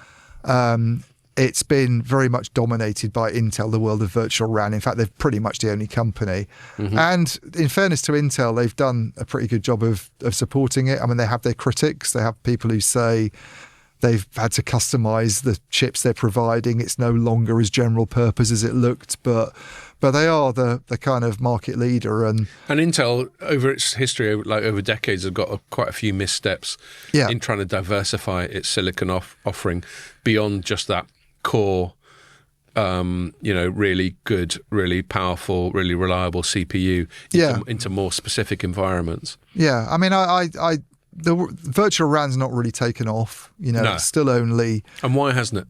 So my sense is it's not necessarily specifically an Intel thing. I just don't think that telcos have seen the attractions of doing it necessarily. The benefits haven't outweighed the disadvantages. And does that come back to my generalization about cloud computing earlier, where whatever advantages they get from using a chip that can be used for other functions have not offset the disadvantages of using something that's not specialist?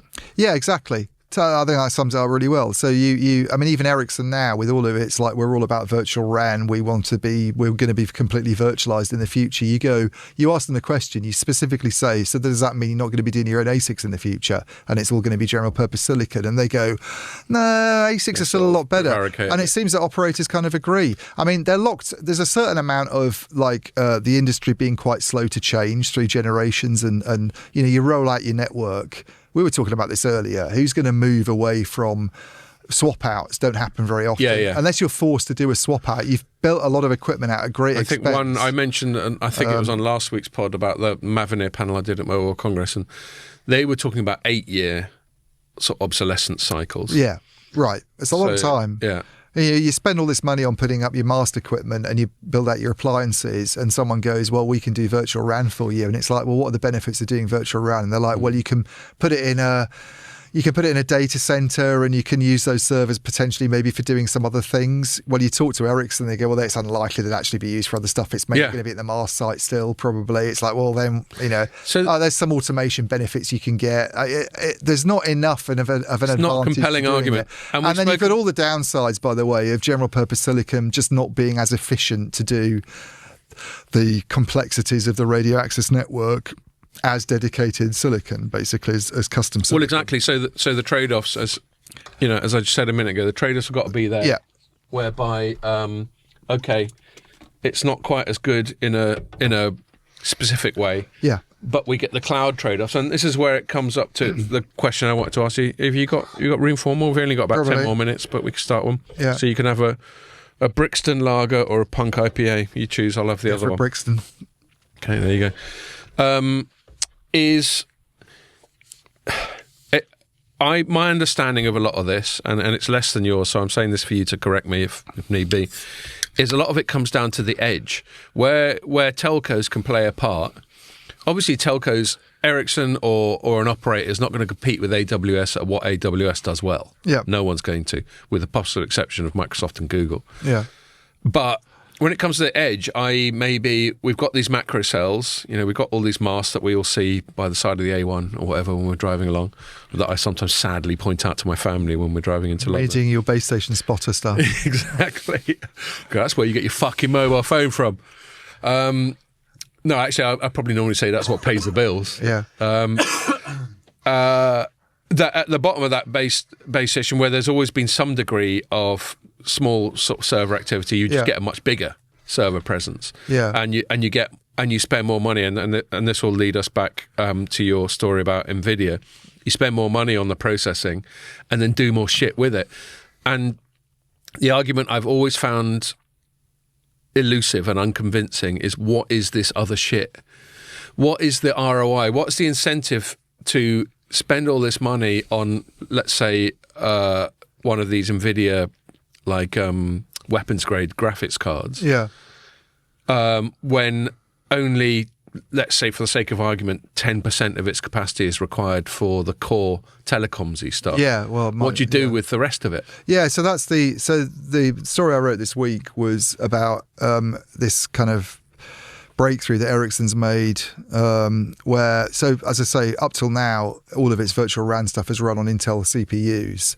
And they've talked for a long, long time about having alternatives. It doesn't look very good, by the way, to be dependent on Intel.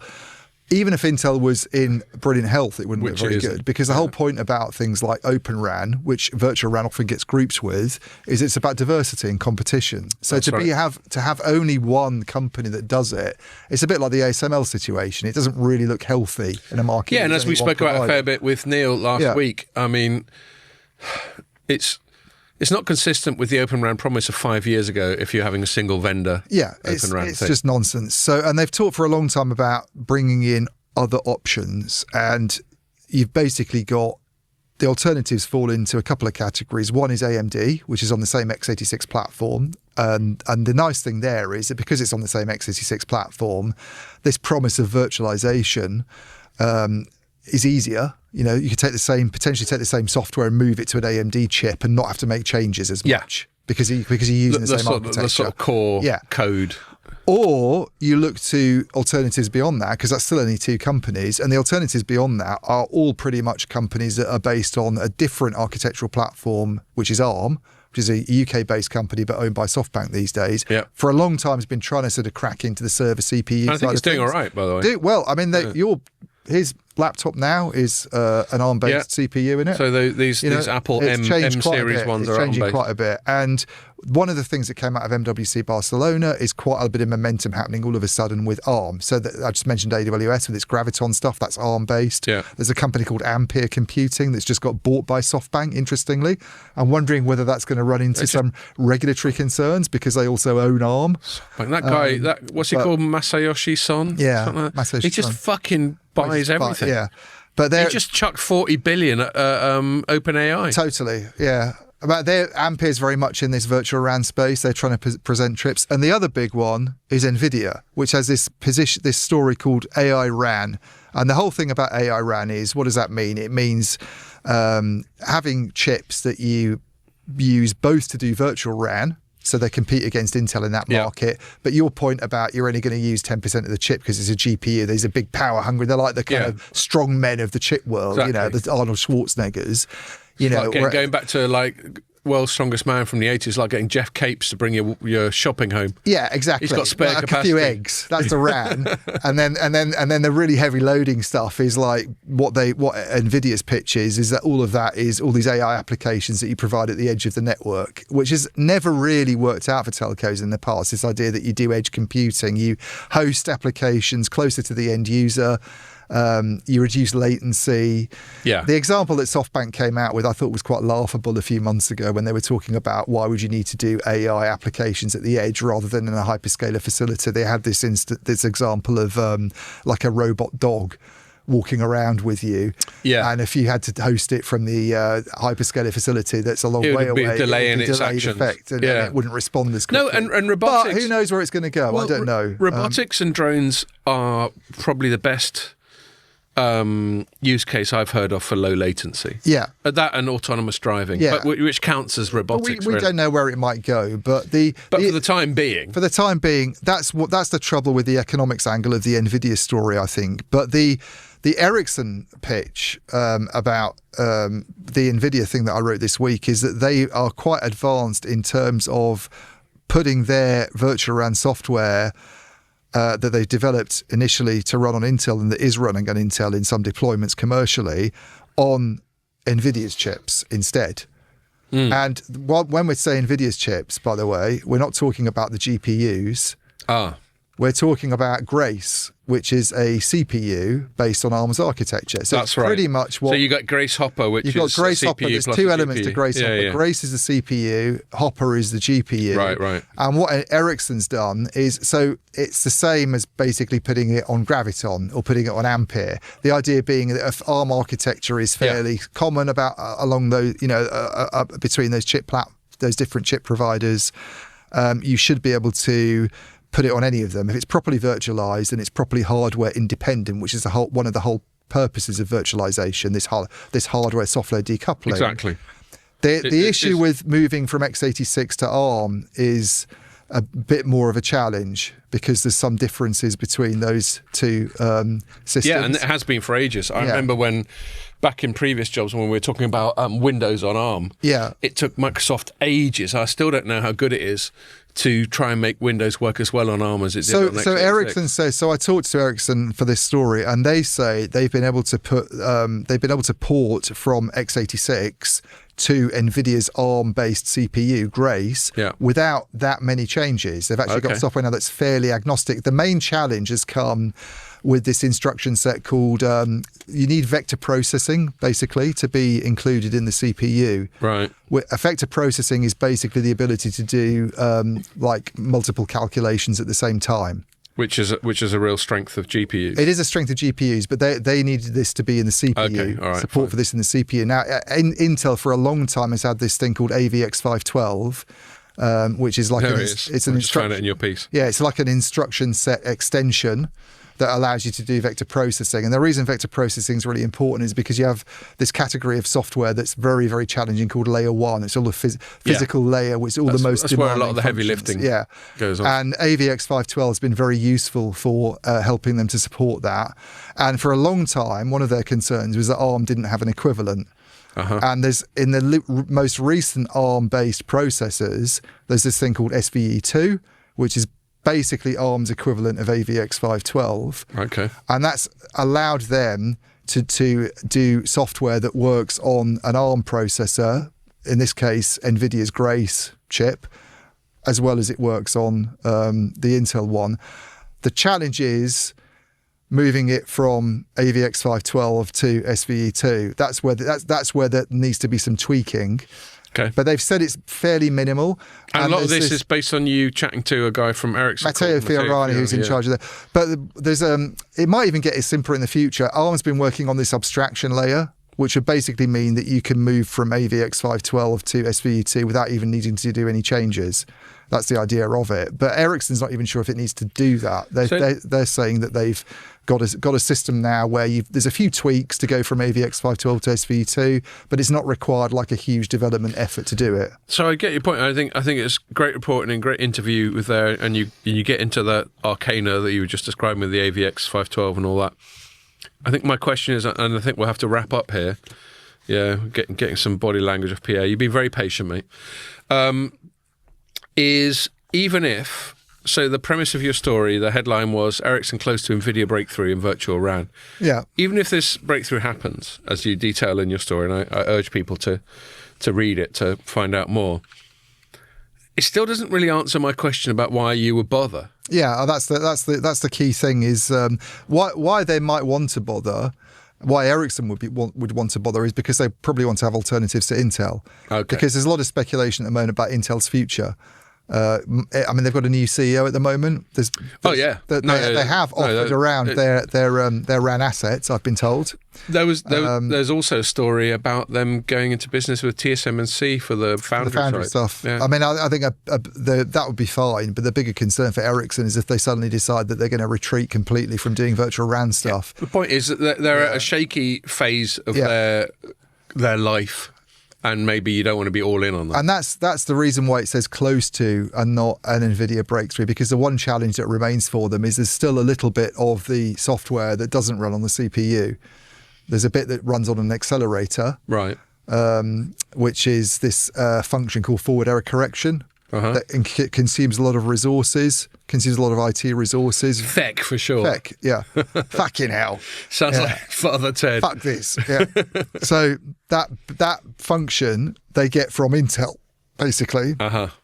And they need to find an equivalent that they can use, and this is where the GPU would come in. Yeah.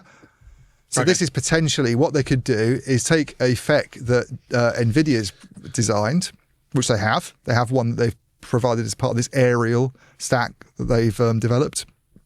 Or the alternative solution is for Ericsson to develop that themselves for a GPU. But then the question you've raised, this is the big thing, is does it make economic sense to use a GPU as an accelerator for that one function and not anything else? And that's why edge computing, this AI RAN thing, running other applications on that GPU really needs to take off for it to make sense, I think. Okay, I'm getting very tired. He loves all of this. Yeah, no. This is very technical. I'm just like, it's like, why did you have to say this one to the end? I'm dizzy from this monologue. I'm amazed I managed to talk it through. I think you've done very well, and you've been very coherent. I'm going to wrap it up just because we ran out of time, even though you just cracked open another tin. Good skills. I want to say one last thing before you. I thought you were turning the camera off. We're going to go out after this. After you've just finished that tin that you just opened, we're going to go out and have farewell drinks with our... Yeah, they're asking where we are, by the way. Right. So we're going to go farewell drinks with our friend Becky, who's been our colleague for 8 years, 6, 7, 8 years. So she probably won't listen to this, but I look forward to seeing you in a minute, Becky, and you'll be greatly missed. She's been great. She's a top girl. I'm not quite sure what she's going to do next, but I'm sure she'll do very well. Find out in a minute. So I just want to say, if you for posterity, it's been great working with you, Becky, and keep in touch. And I look forward to having a drink with you in a minute. And on that note, we will wrap up. We're going to have a bit of a break because of these holidays. I think Pierre's selfishly going to go off and have holidays with his family, aren't you? Mm-hmm. And I think the next one, what is this? It's the 4th. The next one's not going to be for a couple of weeks. There's a bank holiday on the Friday, yeah. Exactly, and we've got the Easter bank holiday, so the next one's going to be recorded on about the 22nd, I think. Yeah. So sorry, you got about a 2.5 week gap. So I hope you cope. Right. Okay. Blame Jesus. Blame Jesus. We blame for everything. So on that, he's that guy. He's that guy. I'm going to blame Trump. So on that note, Obama, thanks for listening and join us in 2.5 weeks.